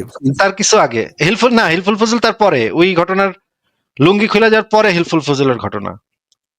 ও আচ্ছা আচ্ছা আচ্ছা আচ্ছা, ওই যে কতদিন পর অ্যারাউন্ড আসিফ ভাই? ওই যে খুব বেশি দিন না, অল্প কিছুদিনের মধ্যেই ওই যে মেরামত কাজটা, মনে করেন বছর খানেক ব্যাপী মেরামত কাজটা চলছে, তারপরে হচ্ছে গিয়ে ওই হিলফুল ফজলের ইয়াটা আসছে। আচ্ছা। তো এই সময় তো মোহাম্মদ ছোট ছোট বালক, কি বুঝে, এত কিছু কি বুঝে। এবং এখানে হেল্পফুল ফুজলে তার সেরকম কোনো ইয়াও ছিল না, সে এমন কোনো নতুন কিছু কয় নাই এটার ভিতরে। কিন্তু আমি যে জিনিসটা বললাম ফারাজ ভাই, গনিমতের মাল হিসেবে মাইয়া মুইয়া দইরা মানে মানে রেপ রোপ করা, এইটার বিপক্ষে উনি এমন একটা জিনিস আনছিলেন যে একটা আন্দোলনে পিছনের দিক দিয়ে খাড়ায় আসছিল মোহাম্মদ, এটা নাকি ভালো কাম। ভাই এইটাতে মানব জাতির কি উন্নতি হয়েছে একটু বোঝান তো ভাই। ধরে নিলাম হিলফুল ফজলি করছে, মানব জাতির এতে কি উন্নতি হয়েছে ভাই, একটু বোঝান তো। তো ভাই হিলফুল ফুজলের তো ভাই চারটা মূলনীতি ছিল। চারটা মূলনীতি ছিল যে এরকম যে মূল্যবোধের ন্যায়কে সম্মান দেওয়া, গৃহ বিবাদ বন্ধ করা, যুদ্ধ বিগ্রহ থেকে বিরত থাকা, সমাজে শান্তি প্রতিষ্ঠা করা। চারটা পয়েন্টই তো ভাই মানে এই সমাজের জন্য প্রস্তাব উপকারী। এই প্রস্তাবের একটাও তো মোহাম্মদ নিজে দেয় নাই নাকি? হয়তো সাপেক্ষে হয়েছে। মানে সে ভোট দিছিল, এটা লগে আসি, আমি আমি আসি আল্লাহর সাথে আছি, এইটা হইতেছে। আপনি কম্পেয়ার করছেন হচ্ছে গিয়ে যখন আচ্ছা, তার কাছে অ্যাকচুয়াল পাওয়ার আসছে, যখন সে অ্যাকচুয়ালি যুদ্ধ করতে পারছে, যখন তার কাছে সেনা ছিল, তখন এটা শুধু কম্পারেবল। তখন তো ভাই যুদ্ধবন্দী নিচ্ছে, যুদ্ধবন্দী নিয়ে যুদ্ধবন্দীদেরকে ধর্ষণ করছে, যুদ্ধবন্দীদেরকে জবাই করছে। আম, এইটা সে ক্ষমতা থাকাকালীন সময় করছে, ঠিক আছে, কিন্তু ভাই যখন তার ক্ষমতা ছিল না, ওই যে ভাই যখন সে ছোট ছিল, তার চাচাই যখন কইছিল যে হিলফুল ফুজুল করতে হইব, ওই যে চাচার সাথে যখন বলছিল চাচা ঠিকই কইছো চাচা, ওই সময় যে একমত হয়েছিল, চিন্তা করেন আসিফ ভাই, তো ওইটা তো পরবর্তী যেটা করছে সেটা তো দেখার দরকার নেই, আগে কি করছে যখন তার ক্ষমতা ছিল না তখন কি করছে, সেটা দেখে তো মোহাম্মদের ক্যারেক্টার আপনি আসলে জাজ করবেন। অবশ্যই অবশ্যই ফারাজ ভাই, কিন্তু ফারাজ ভাই আরেকটা বিষয় আছে, উনি একটা 3 নাম্বার পয়েন্টে, হিলফুল ফজলের 3 নাম্বার পয়েন্টে একটা কথা বলছে যে যুদ্ধ বিগ্রহ পরিহার করা। ফুয়াদ ভাই এটা আপনি বলছেন না ভাই? জি ভাইয়া, এখানে পয়েন্ট আছে আচ্ছা, এখানে। এই এই এই মোহাম্মদ এই হিলফুল ফজলের 3 নাম্বার পয়েন্টটা সারা জীবন ফলো করছে কিনা সেটা কি আমরা একটু দেখবো কিনা ফারাজ ভাই, কন্ত ভাই, এই যে যুদ্ধ বিগ্রহ পরিহার করা। দেখলে তো ভালোই হয় নাকি আসিফ ভাই। হুম। তাহলে আমরা একটা হাদিস পড়ি, একটু হাদিস পড়ে জানি যে হাদিসে কি বলা আছে, মোহাম্মদ কি বলছে। ফুয়াদ ভাই আমাদেরকে এই হাদিসটা একটু শুরু থেকে আল্লাহর ওয়াস্তে বিসমিল্লাহ বইলা একটু পড়ে শোনান ভাই। যতক্ষণ পর্যন্ত মানুষ লা ইলাহা ইল্লাল্লাহ না বলবে ততক্ষণ পর্যন্ত তাদের বিরুদ্ধে কিতাল করতে আমি আদেশপ্রাপ্ত হয়েছি। পরিচ্ছেদ 1। আচ্ছা, কিতাল মানে কি ভাই? কিতাল একটু বুঝাই দেন ভাই, কিতাল মানে বুঝি না ভাই, হত্যা একটু করা। বুঝাই দেন। হত্যা ও করা মানে মৃত্যুদণ্ড কার্যকর করা। ও এই যে তাহলে এই পুরা লাইনটার অর্থটা কি হবে একটু বাংলায় বালকেরা বুঝান তো ভাই, আমরা নাস্তিক তো এত বুঝি না, একটু বুঝাই দেন ভাই। মানে যে ব্যক্তি লা ইলাহা ইল্লাল্লাহ পড়বে না, আমি একটু সহজ করে বলছি, তার রক্ত হালাল। মানে তাকে, মানে যদি আপনার মানে মনে কি বলবো, যে হত্যা করা যাবে, তবে বিনা কারণে না, অবশ্যই কোনো কারণ থাকতে হবে, যে তার সে এমন কোনো অপরাধ করেছে যে যার কারণে তাকে মানে এখানে তো এই হাদিসে তো এগুলা কিছু কারণ বলা নাই ভাই, নিজে কারণটা কি? বানায় বানায় হাদিস বলতেছেন কেন ভাই? কারণটা তো এইটার মধ্যে লেখাই আছে,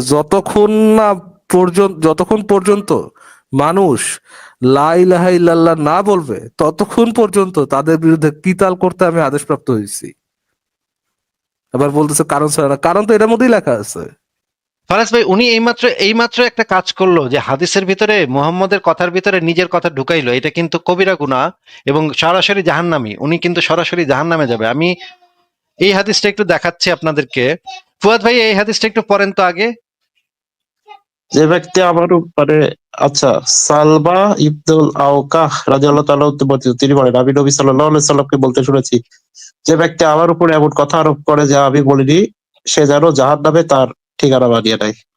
আচ্ছা, ওই হাদিসে তো এই আপনি যে বাড়তি কথাগুলো বলছেন ওই হাদিসে তো লেখা ছিল না, তাহলে আপনি যে বাড়তি কথা বানায় বানায় বললেন, এইটা যে আপনি মুহাম্মদের কথার উপরে আপনি যে কথা ঢুকাইলেন, শব্দ ঢুকাইলেন, এটা তো আপনি জাহান্নামে আপনার ঠিকানা অলরেডি বানায় নিচ্ছেন। আরেকটা পড়ি আমরা একটু, আব্দুল্লাহ জাহাঙ্গীর সাহেবের বই থেকে আমরা পড়ি, দেখেন এখানেও লেখা আছে, হাদিসের নামে জালিয়াতি বইতে লেখা আছে, রাসূলুল্লাহ বলেছেন তোমরা আমার নামে মিথ্যা বলবে না, যে আমার নামে মিথ্যা বলবে সে জাহান্নামে যেতে হবে। আমার নামে মিথ্যা বললে জাহান্নাম আবাসস্থল হবে জাহান্নাম। আমার নামে এমন কিছু বলবে যে আমি বলিনি, তাকে জাহান্নাম তার আবাসস্থল গ্রহণ করবে। এই কথাটা মুহাম্মদ আসলে বলে নাই, সেই কথাটা যদি আপনি হাদিসের ব্যাখ্যা ট্যাখ্যা সহ বা হাদিসের বাণী সহ বলেন, তাহলে আপনি জাহান্নামে নিজের জায়গা বানায় নিচ্ছেন। এখন আবার হাদিসটা একটু পড়েন, এমন কোন শব্দ যুক্ত করবেন না যেটা মুহাম্মদ বলে নাই, করলে সাথে সাথে আপনি জাহান্নামে চলে যাবেন, জাহান্নামে আপনার জায়গা বানায় নেবেন। এমন কোন নিজস্ব কোনো বক্তব্য, নিজস্ব কোনো মতামত হাদিসের ভিতরে না ঢুকায় আবার এই প্রথম লাইনটা ব্যাখ্যা করে দেন ভাই। ততক্ষণ পর্যন্ত মানুষ লা ইলাহা ইল্লাল্লাহ না বলবে ততক্ষণ পর্যন্ত তাদের বিরুদ্ধে কিতাল করতে আমি আদেশপ্রাপ্ত হয়েছি। অর্থ অর্থ বলেন। মানে যতক্ষণ পর্যন্ত কোন মনে করেন মুশরিক জাতি লা ইলাহা ইল্লাল্লাহ পড়বে না ততক্ষণ পর্যন্ত তাদের হত্যা করা যাবে। ভাই, আমি এখানে কোনো কিছু নতুন যোগ করিনি। আচ্ছা ঠিক আছে, ভালো করছেন। এবার ওই লাল দাগের অংশটুকু একটু পড়ে শোনান ভাই, লাল দাগ। রাসূলুল্লাহ সাল্লাল্লাহু আলাইহি ওয়াসাল্লাম বলেছেন, মানুষ যে পর্যন্ত না আল্লাহ তাআলা ব্যতীত আর কোনো প্রভু নেই এই কথা স্বীকৃতি দিবে, সেই পর্যন্ত আমি তাদের বিরুদ্ধে যুদ্ধ করতে আদিষ্ট হয়েছি। আর যে ব্যক্তি বলবে আল্লাহ ব্যতীত কোনো প্রভু নেই, সে আমার থেকে তার মাল ও রক্ত জীবন নিরাপদ করে দিল। আচ্ছা মাশাআল্লাহ, খুবই সুন্দর পড়ছেন, খুবই ভালো, খুবই চমৎকার। এবার এটার অর্থটা বুঝায় দেন ভাই। ভাই আমি কেন মানে হাদিস বর্ণনাকারী না, এখন এখানে মানে মানে আবার মনোপোষিত কিছু বলতে চাচ্ছি না। আমি ভালুকাড়া থেকে সরে নেক্সট পুরো লাইভে অবশ্যই যুক্ত হবো, তো সেইখানে না না, তখন আপনি এখন বলুন। এখন যেতে পারবেন না, এখন যেতে পারবেন না ভাই। এই যে আপনি আমি যে মোহাম্মদ, যাচ্ছি না ভাই, আমি আসছি। আমি আসছি, শুধুমাত্র আরে ঠিক এটুকু আছে, বললাম যে আমি নিজস্ব এটা কোনো ব্যাখ্যা দিতে পারবো না। নিজস্ব ব্যাখ্যাও চাচ্ছি না, এইটা পরে আপনি কি বুঝলেন সেটা বলেন। মানে যারা লা ইলাহা ইল্লাল্লাহর স্বীকৃতি দিবে না তাদের বিরুদ্ধে মানে যুদ্ধ করতে আদিষ্ট হয়েছে। তাদেরকে কল্লা কাটতে হবে নাকি? তাদের রক্ত, মাল এবং রক্ত অনিরাপদ হয়ে যাবে যদি লা ইলাহা ইল্লাল্লাহ না বলে। মানে মুসলমান না হইলেই কতল, মুসলমান হবি না, তোর বাপে হইব বদমাইশ মুশরিক, তোরা কেন মুসলমান হবি না, এক কেন মেরেলামু। নবী কিন্তু তা কিন্তু নবী আসিফ এবং ভাই, তার, কিন্তু আসিফ ভাই, ইলপুল পুতুলে মোহাম্মদ যে বলছিল যুদ্ধ করা উচিত না, ওটাকে আপনি কনসিডারেশনে নিচ্ছেন না আসিফ ভাই? ও এখন আমার এরপর বুঝলে যুদ্ধ, শান্তি প্রতিষ্ঠা, ওর মারে কি শান্তি রে ভাই। বলো হিটলার তুমি যে শান্তি। এককালে আর্টিস্ট, হিটলার যে এককালে আর্টিস্ট ছিল, ওটা আপনি কনসিডার না করেই আপনি ইহুদি মারার জন্য আপনি তাকে জাস্ট কয়টা ইহুদি মারার জন্য আপনি তাকে এত খারাপ লোক হিসেবে আপনি ইয়ে করবেন? ইস, তাহলে তো তো এটা কি খুবই করতে অন্যায় পারেন হয়ে আসিফ গেছে। ভাই? আমরা তো অন্যায় করে ফেলেছি ফুয়াদ ভাই, আমরা তো অন্যায় করে ফেলেছি এই হাদিসটা দেখিয়ে। মোহাম্মদ তো আসলে শান্তি প্রতিষ্ঠা করছিল।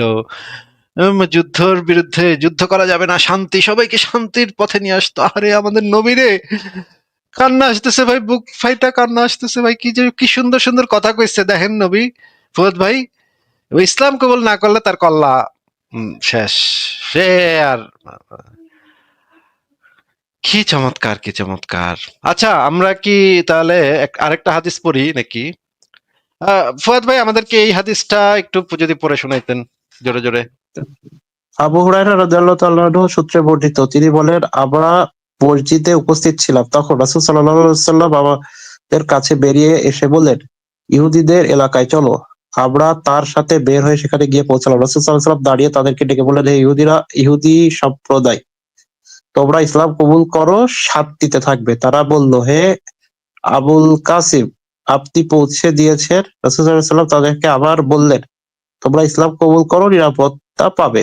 তারা বলল, হে আবুল কাসিম, আপনি পৌঁছে দিয়েছেন। রাসূল সাল্লাল্লাহু আলাইহি ওয়াসাল্লাম তাদেরকে বললেন, এ দাওয়াত পৌঁছে দেওয়াই আমার উদ্দেশ্য ছিল। তৃতীয়বারও তিনি একই কথা পুনরাবৃত্তি করে বললেন, জেনে রেখো, এই ভূখণ্ডের মালিকানা আল্লাহ ও তার রাসূলের। আমি তোমাদের এই ভূখণ্ড হতে বিতাড়িত করতে চাই, সুতরাং তোমরা কোনো জিনিস বিক্রি করতে সক্ষম হলে বিক্রি করো, অন্যথায় জেনে রেখো, এই ভূখণ্ডের মালিক আল্লাহ ও তার রাসূল। আচ্ছা, খুব চমৎকার পড়ছেন, থ্যাংক ইউ। হাদিসটা সহি, তাহকিকৃত সহি হাদিস। এখন ফুয়াদ ভাই, আপনাকে আমার প্রশ্ন হচ্ছে, মনে করেন আপনি কই থাকেন? আপনি রাজশাহী থাকেন তাই না? রাজশাহীতে একটা শীর্ষ সন্ত্রাসীর নাম বলেন তো, যে খুব ভয়ঙ্কর সন্ত্রাসী রাজশাহীতে, রাজনীতি, পলিটিশিয়ান এবং সন্ত্রাসী, নাম বলেন তো একটা। এরকম ভাই সন্ত্রাসী তো মানে রাজশাহীর নাম করা কোনো সন্ত্রাসীর ব্যাপারে তো জানি না। আচ্ছা, তাহলে শামীম ওসমানের নাম তো জানেন নাকি? শামীম ওসমানকে তো চিনি। সে তো সন্ত্রাসী নাকি? জানি না তার ইয়ে ব্যাকগ্রাউন্ড, শুধু তার পলিটিক্যাল ব্যাকগ্রাউন্ড কিছুটা জানি, ওই যে কি করছে অত জানি না আমি।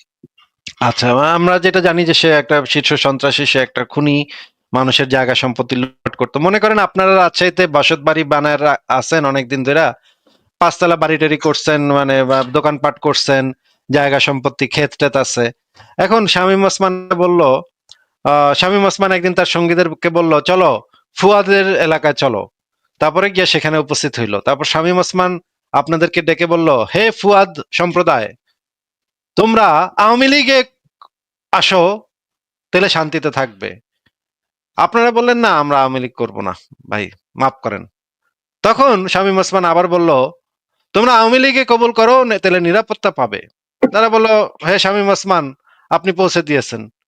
তখন শামীম ওসমান আবার বলল, এ দাওয়াত পৌঁছে দিয়ে আমার উদ্দেশ্য ছিল। তৃতীয়বারও একই কথার পুনরাবৃত্তি করে তিনি বললেন, এ ভূখণ্ডের মালিকানা শেখ হাসিনা ও শামীম ওসমানের।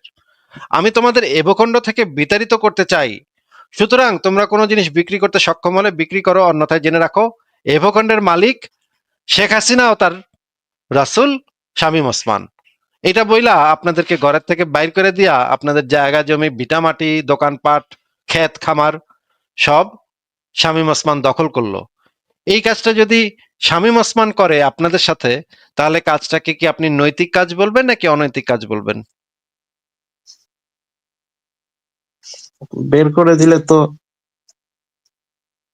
কি মানে ওই যে ভূখণ্ড তারা থাকতো, বসবাস করতো, সেই ভূখণ্ড থেকে এখানে বের করে দেওয়া হয়েছিল, এইটাই এখানে দেখা যাচ্ছে।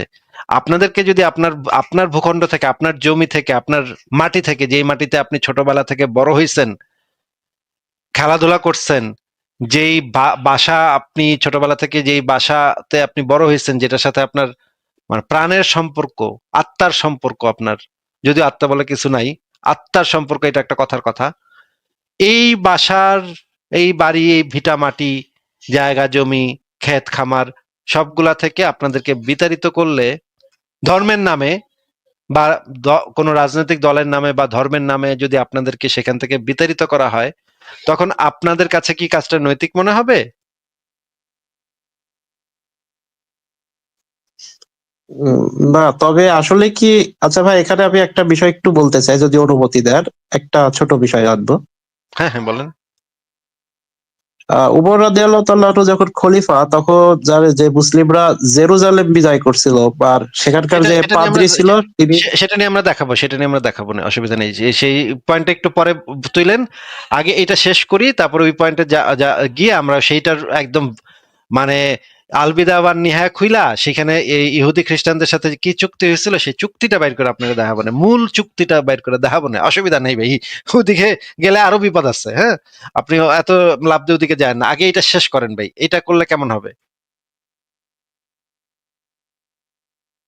পিঠাপাটি থেকে বের করে দেওয়া তো অবশ্যই অনৈতিক কাজ। আচ্ছা, আচ্ছা, কিন্তু মোহাম্মদ করলে সেটা নৈতিক হয়ে যাবে না। আচ্ছা, আমরা আরেকটা ইবনে কাসিরের তাফসির থেকে আরেকটা পৃষ্ঠা পড়ি। এই পৃষ্ঠাতে লাল অংশে কি বলা, আচ্ছা, উক্ত আয়াতাংশ থেকে একটু পড়ে শুনুন তো আমাদেরকে কি লেখা আছে এখানে। আচ্ছা, উক্ত আয়াতাংশ দ্বারা প্রমাণিত হয় যে কাফেরগণ যতদিন কুফরি ত্যাগ করে ফরজ কার্যসমূহ পালন না করে, ততদিন তোমরা তাদের বিরুদ্ধে যুদ্ধ করবে এবং তাদেরকে হত্যা করবে। বাহ, মাশাল্লাহ, কত সুন্দর শান্তির কথা। ফারাজ ভাই, আপনি কি দেখতে পাচ্ছেন কত শান্তি, ফিলফুল ফুজুলের শান্তি ছড়ায় ছিটায় চারিদিকে? এবার ফিলফুল ফুজুল রোল করে মোহাম্মদের ভিতরে ইয়ে করে দিচ্ছে।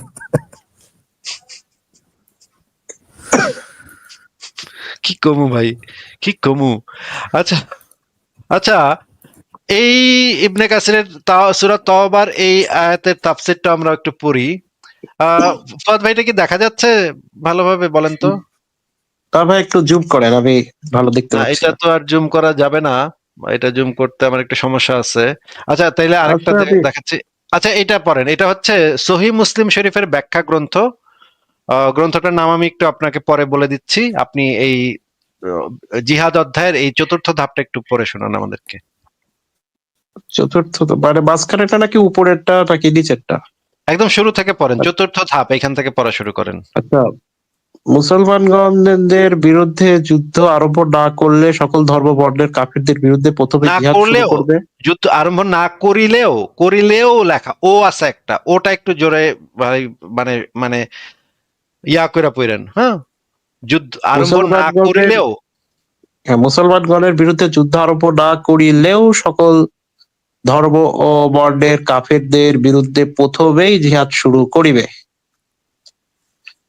যতক্ষণ পর্যন্ত না তাহারা ইসলাম গ্রহণ করে কিংবা জিজিয়া ইসলামী রাষ্ট্রে অমুসলিমদের উপর ধার্যকৃত কর প্রদান না করে।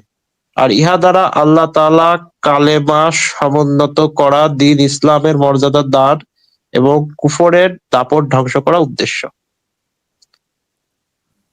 হ্যাঁ, পড়েন, পড়ে যান। আচ্ছা, আর এই ধাপের কার্যক্রম হিজরির নবম সনে হযরত আবু বকর সিদ্দিক রাদিয়াল্লাহু তাআলা এর জাবানিতেও এই ধাপের ঘোষণা দেওয়া হয়েছিল। আল্লাহ সুবহানাহু ওয়া তাআলা সূরা আত-তাওবায় ইহা বিস্তারিত বিবরণ দিয়েছেন। আল্লাহ তাআলা ইরশাদ করেন, অনন্তর যখন হারাম মাসসমূহ অতীত হয়ে যাবে, তখন ওই মুশরিকদের তোমরা যেখানে পাও হত্যা করো এবং ধৃত করো আর অবরোধ করো, এবং প্রত্যেককে ঘাটির অবস্থান সমূহ তাদের লক্ষ্য করে বসে বসে বসে যাও। অতঃপর তারা যদি কুফরি হতে তওবা করিয়া লয় এবং নামাজ আদায় করতে থাকে এবং যাকাত দিতে থাকে, তবে তাদের পথ ছেড়ে দাও। নিশ্চয়ই আল্লাহ তাআলা অতীব ক্ষমাশীল, পরম দয়ালু। সূরা তওবা আয়াত 5।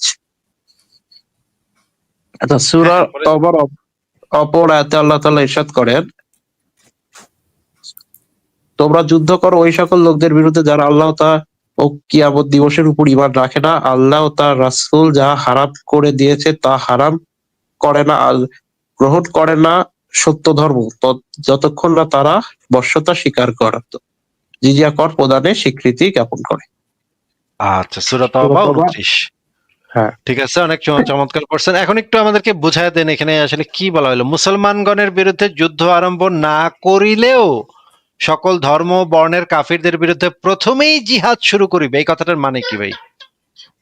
আচ্ছা ভাই, আমার কাছে ডক্টর আবু বকর জাকারিয়ার লেখা একটা তাফসীর করতে আছে কি, আমি ওখান থেকে কি আপনাকে পড়ে শোনাবো? যদি সময় দেন আমি বের করছি, আমার কাছে হার্ড কপি আছে।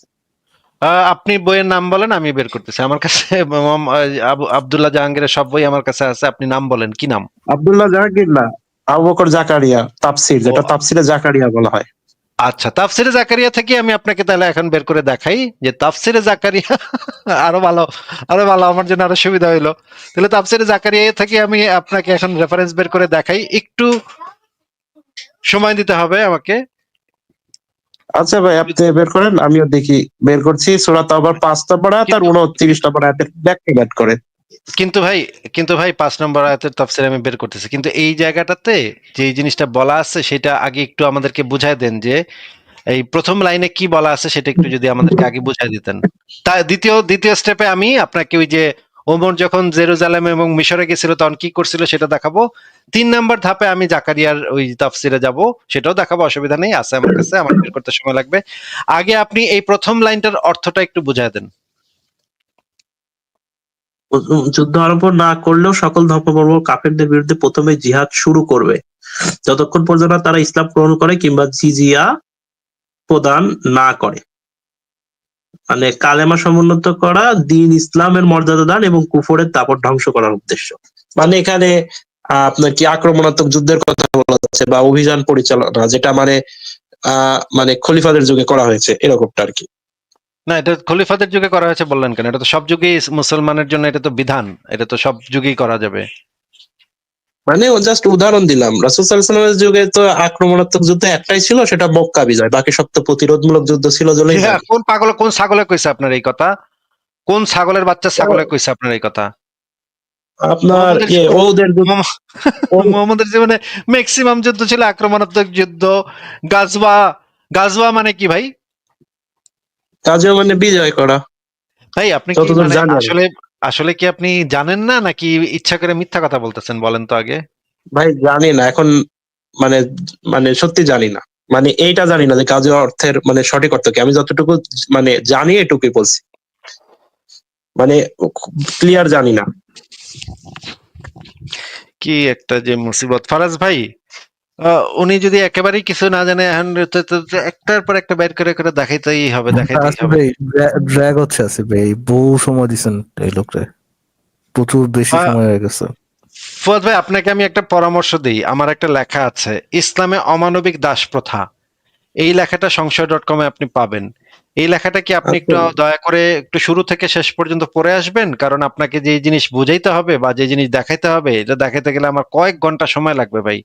তার থেকে ভালো হয় আপনি নিজে এই লেখাটা একটু আগে পড়ে আসেন, যে রেফারেন্স গুলা দেয়া আছে এগুলা চেক করে আসেন, তাহলে আলোচনাটা করতে সুবিধা হবে, বুঝছেন? আচ্ছা ভাই, ঠিক আছে, আলোচনা আসলেও লম্বা হয়ে গেছে। আমিও আমার এখানে রাত 12:30 পার হয়েছে, করতে চাচ্ছি না ভাই। ছোট্ট একটা কথা বলে শেষ করবো, সেটা হচ্ছে ভাই, আপনাদের সাথে লম্বা টাইম কথা বললাম, মানে আমার কোনো আচরণে কষ্ট পেয়েছেন কিনা, বা আমি মানে কথা বলতে মানে ওইভাবে মানে অভ্যস্ত না, তো আশা করি এমন কিছু বলিনি যে আপনারা কষ্ট পেয়েছেন। কারণ কি, আমি দেখেছি অনেকে অনেক সময় এমন কথা বলে, তখন আপনারা তাদের ক্রিটিসাইজ করেন বা তাদের উপর অনেক সময় উত্তেজিত হয়ে যান। তো আশা করি এমন কিছু বলিনি, আর বললে না, না, ভুলবশত বলেছি। আপনি সেরকম কিছু বলেন নাই, কিন্তু আমাদের আলোচনাতে আসলে ধরেন আপনি আমাকে বা ফারাজ ভাইকে 2টা গালি দিলেন, এটাতে আমরা খুব একটা গা করি না, এগুলা হইতেই পারে। হ্যাঁ, মানুষ কথাবার্তা বলবে, চিল্লাচিল্লি করবে, গালিগালাজ হইতে পারে, এগুলাতে আমাদের কোনো তেমন কোনো মানে সমস্যা নাই। আমাদের সমস্যা বাধে তখন যখন আপনি বলবেন, যদি আপনি বলেন যে গনিমতের মাল হিসেবে মেয়ে নেওয়াটা ঠিকই আছে, ঠিকই, বা আপনি যদি বলেন যে বাচ্চা মেয়ের সাথে বিয়ে করে সেক্স করাটা ঠিকই আছে, এইটা বললে তখন আমাদের মেজাজ টেজাজ আক্কেল টাক্কেল সব মাথায় উঠা যায়, আমরা একেবারে ফায়ার হয়ে যাই। ঠিক আছে, তো এই টাইপের কথা যখন আমরা শুনি মুমিনদের কাছ থেকে, তখন আমাদের আর মেজাজ এটা খুবই স্বাভাবিক ব্যাপার যে এরকমের একটা কথা যখন কেউ এই ধরনের একটা যুক্তি বা এই ধরনের একটা কথা যখন কেউ বলার চেষ্টা করে, তখন আমাদের মাথার তার তোর ছিঁড়া যায় এবং আমরা তাদেরকে চরম ভাবে অপমান অপদস্থ করি। কিন্তু আপনি খুব ভদ্রভাবে কথা বলছেন, এইটুক তো অবশ্যই সত্য। ফারাজ ভাই, আপনি কি বলেন? ওনার তো কথাবার্তা ঠিকই ছিল, অবশ্য ভদ্রভাবে বলছে, তাই না? কথাবার্তা সমস্যা নাই। আমি আর কি একবার ইয়ে করছিলাম, খেপে গেছিলাম, বিকজ আমার কাছে অনেস্টি আশা করে নিজে যদি ডিসঅনেস্ট আলোচনা করে, তার সাথে আমি আলোচনা করতে ইন্টারেস্টেড হই না আর কি, এই জন্য খেপে গেছিলাম। ঠিক আছে ফুয়াদ ভাই, আপনার সাথে কথা বলে ভালো লাগলো। আপনি এই লেখাটা পরে আবার আসবেন, আমরা আপনার সাথে আরো আলোচনা করবো। আলোচনা শেষ হয়নি, ঠিক আছে? ওগুলোও আচ্ছা দেখাবো। ভাই। আপনি যে জাকারিয়া সাহেবের সূরা তাওবার তাফসীর বললেন, ওইটাও দেখাবো। মিশরে জেরুজালেমে ওমর কি করছিল সেটার চুক্তিটা নামা বাইর করে দেখাবো। সবগুলো একসাথে আস্তে আস্তে দেখাবো। আপনি আস্তে আস্তে আসেন, আজকে অনেক আমারও যাইতে হবে। আজকে দিলে আপনাকে বিদায় জানাই, ঠিক আছে? আহ, আচ্ছা, ধন্যবাদ। একটা ছোট জিনিস দেখানো ছিল, হয়তো সময় নেই, যদি তাও বলতেন 2 মিনিট। আচ্ছা, বলেন আচ্ছা, না হলে আমি লিভ নিতে পারি। কোনটা দেখতে চান? আমি একটা মানে গুগলে সার্চ করছিলাম যে ফেমাস পারসন অ্যাবাউট মোহাম্মদ সাল্লাল্লাহু আলাইহি সাল্লাম, তো ওখানে আমি কিছু মানে মানে রাজনৈতিক বা মানে ইতিহাসবিদ, অর্থনীতিবিদ, এরকম কিছু মানে ফেমাস ব্যক্তিদের ওনার ব্যাপারে কিছু মেসেজ পেয়েছি, যেটা মানে পজিটিভ ছিল আসলে। এই বিষয়টা ফেমাস এই জন্য ব্যক্তিরা বলছি যে ফেমাস আসলে ফেমাস তারা ব্যক্তিরা যদি ভাই, ফেমাস ব্যক্তিরা যদি একটা খারাপ লোককে ভালো বলে, তাহলে তো সেই খারাপ লোকটা ভালো হয়ে যায় না ভাই। বা ফেমাস ব্যক্তি যদি একটা ভালো লোককে খারাপ বলে, তাহলে তো সেই ভালো লোকটা খারাপ হয়ে যায় না ভাই। ফেমাস ব্যক্তি কি বলেছে সেইটা কিচ্ছু মিন করে না, যদি না সে সেই বক্তব্যের সপক্ষে যথেষ্ট যুক্তি এবং প্রমাণ, দলিল, এই জিনিসগুলো উপস্থাপন না করে। যদি উপস্থাপন করে, তাহলে ওই যুক্তি, তাহলে যদি একটা রাস্তার একটা মেথড, যদি একটা রেফারেন্স দিয়ে যদি একটা যৌক্তিক কথা বলে, আমি সেই রাস্তার মেথডটাকে মনে করব সে সঠিক কথা বলেছে। আর যদি সারা পৃথিবীর সবচেয়ে ফেমাস ডক্টর মোহাম্মদ ইউনুস যদি এসে বলে একটা ভুল কথা, যে ভুল কথার সপক্ষে কোনো দলিল নাই, কোনো রেফারেন্স নাই, জাস্ট তার মনে হয়েছে বলছে, সেই কথার আমার কাছে 2 পয়সার কোনো দাম নাই ভাই। মানে এই কথাটা কেন বললাম যে আসলে তারা মোহাম্মদের জীবনী পড়ে ওনাকে কোন দৃষ্টিকোণে দেখেছে, আপনারা দেখছেন, আর আপনাদের দৃষ্টিকোণের মধ্যে পার্থক্য কেন, আমি জাস্ট এটুকুই মানে জানতে আমরা চাই, এই আপনাকে জন্য আপনাদের লাইভে। আমরা আপনাকে আজকে যে জিনিসগুলো বের করে দেখাইছি, সেগুলো সহি হাদিস। পৃথিবীর এমন কোন সুন্নি মুসলমান বাপের বেটা নাই এই হাদিসকে অস্বীকার করতে পারবে। চ্যালেঞ্জ দিচ্ছি, সুন্নি মুসলমান এবং ইসলামে বিশ্বাস করে, আলে কোরআন না হইলে এমন কোন বাপের বেটা নাই এই হাদিসগুলাকে অস্বীকার করে। এই হাদিসগুলাতে পরিষ্কার ভাবে আমরা যে জিনিসগুলো দেখলাম, এই জিনিসগুলা থেকে প্রমাণ হয় মোহাম্মদ কি চরিত্রের ছিল। এখন কোন ফেমাস ব্যক্তি যদি এইগুলা দেখার পরেও যদি মোহাম্মদকে ভালো বলে, তাহলে বেটা নিশ্চয়ই মিথ্যা কথা বলছে, বা নিশ্চয়ই বেটা একটা আকাম। কারণ এইগুলা তো আমাদের কাছে তো প্রমাণ আছে অলরেডি। প্রমাণ থাকার পরেও যদি কেউ উল্টা কথাটা বলে, তাহলে সে যদি যুক্তি দিয়ে আমাদেরকে বুঝাইতে পারে যে এই জিনিসটা ভালো, গনিমতের মাল হিসেবে মেনে নেওয়া ভালো, এটা যদি একজন ফেমাস বা অফেমাস যে কেউ, আপনিও যদি বুঝাইতে পারেন, তাহলে আমরা আপনার কাছ থেকে অবশ্যই জেনে নিব সেটা। এটার জন্য আপনার ফেমাস ব্যক্তি হইতে হবে না, আপনি বললেই হবে, যুক্তি দিয়ে বললেই হবে। ঠিক আছে ভাই? জি ভাইয়া। এই অনুমতি দেয়া হচ্ছে না যে তাদেরকে সামনে পেয়ে গেলে তাদের সাথে যুদ্ধ করবে, বরং তোমাদের জন্য এই অনুমতিও রয়েছে যে তোমরা নিজেদের পক্ষ থেকেই তাদের উপর আক্রমণ চালাবে, তাদের পথ রোধ করে দাঁড়াবে এবং তাদেরকে ইসলাম গ্রহণ করতে অথবা যুদ্ধ করতে বাধ্য করবে। এই জন্যই আল্লাহ পাক বলেন, যদি তারা তওবা করত, নামাজ প্রতিষ্ঠিত করত এবং যাকাত প্রদান করে, তবে তাদের রাস্তা খুলে দিবে এবং তাদের উপর থেকে সংকীর্ণতা উঠিয়ে নিবে। এই আয়াতটিকে দলিল হিসেবে গ্রহণ করেই আবু বকর রাদিয়াল্লাহু তাআলা আনহু যাকাত অস্বীকারীদের বিরুদ্ধে যুদ্ধ ঘোষণা করেছিলেন। যুদ্ধ করা এই শর্তে হারাম যে তারা ইসলামের মধ্যে দাখিল হয়ে যাবে এবং ইসলামের অবশ্যকরণীয় কাজগুলো পালন করবে। পরের প্রশ্ন পড়েন, সহিহ সহিহ মুসলিম বুখারী এখান থেকে পড়েন। সহিহ বুখারী ও সহিহ মুসলিমে ইবনে উমর রাদিয়াল্লাহু তাআলা আনহু হতে বর্ণিত যে রাসূলুল্লাহ বলেছেন, আমি এই মর্মে আদিষ্ট হয়েছি যে আমি লোকদের বিরুদ্ধে যুদ্ধ করতে থাকব যে পর্যন্ত না তারা সাক্ষ্য প্রদান করে যে আল্লাহ ছাড়া কেউ উপাস্য নেই ও মুহাম্মদ আল্লাহর রাসূল এবং তারা সালাত প্রতিষ্ঠিত করে ও যাকাত দেয়। আব্দুল্লাহ ইবনে মাসউদ রাদিয়াল্লাহু তাআলা আনহু বলেন, তোমাদেরকে সালাত প্রতিষ্ঠিত করার এবং যাকাত প্রদান করার নির্দেশ দেওয়া হয়েছে। সুতরাং যে ব্যক্তি যাকাত দেবে না তার সালাতও হবে না, কেননা তিনি যাকাত অস্বীকারীদের বিরুদ্ধে যুদ্ধ ঘোষণা করেছিলেন। আপনার নবী কি আকবরের যুদ্ধ করাটা এলাও করছে? আর এটাই তো বলতেছি যে মানবিকতার বিরুদ্ধে তো। হ্যাঁ, আরে ভাই ওই সময় মানবিকতা দিয়ে কি ধর্ম প্রচলিত হয়েছে নাকি? ওই সময় তো ওই আমলই তো ছিল দেশকে দেশ কনকার করা, কলোনাইজ করার।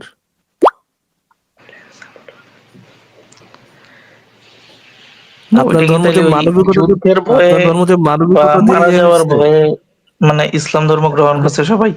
হ্যাঁ, ওটা যে আরে ভাই ইসলাম যে মানবিকতা দিয়ে প্রচলিত হয়েছে এটা আপনারা বলছে কে? আমি ইসলামে তো তো এটা বলতেছি না। যুক্তির বিষয় আছে। ইসলামে তো যুক্তির বিষয় নাই, আপনাকে শুনতে হবে আর মানতে হবে।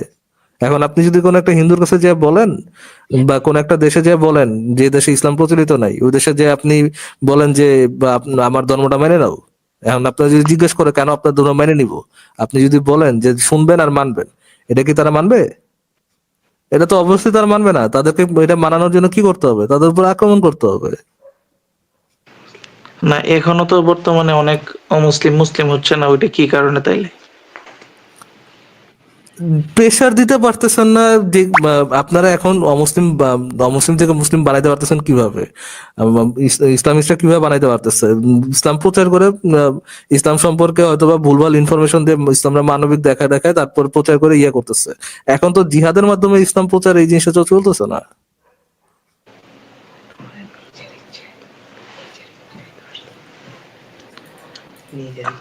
আর ওই আরো বিভিন্ন ভবিষ্যৎবাণীতে যে বলা আছে যে ইসরায়েলে যুদ্ধ হবে, ওইগুলো তো এখন মানে সত্য হইতেছে। কোন ভবিষ্যৎবাণীতে পড়ছেন ভাই ইসরায়েলের যুদ্ধ হবে?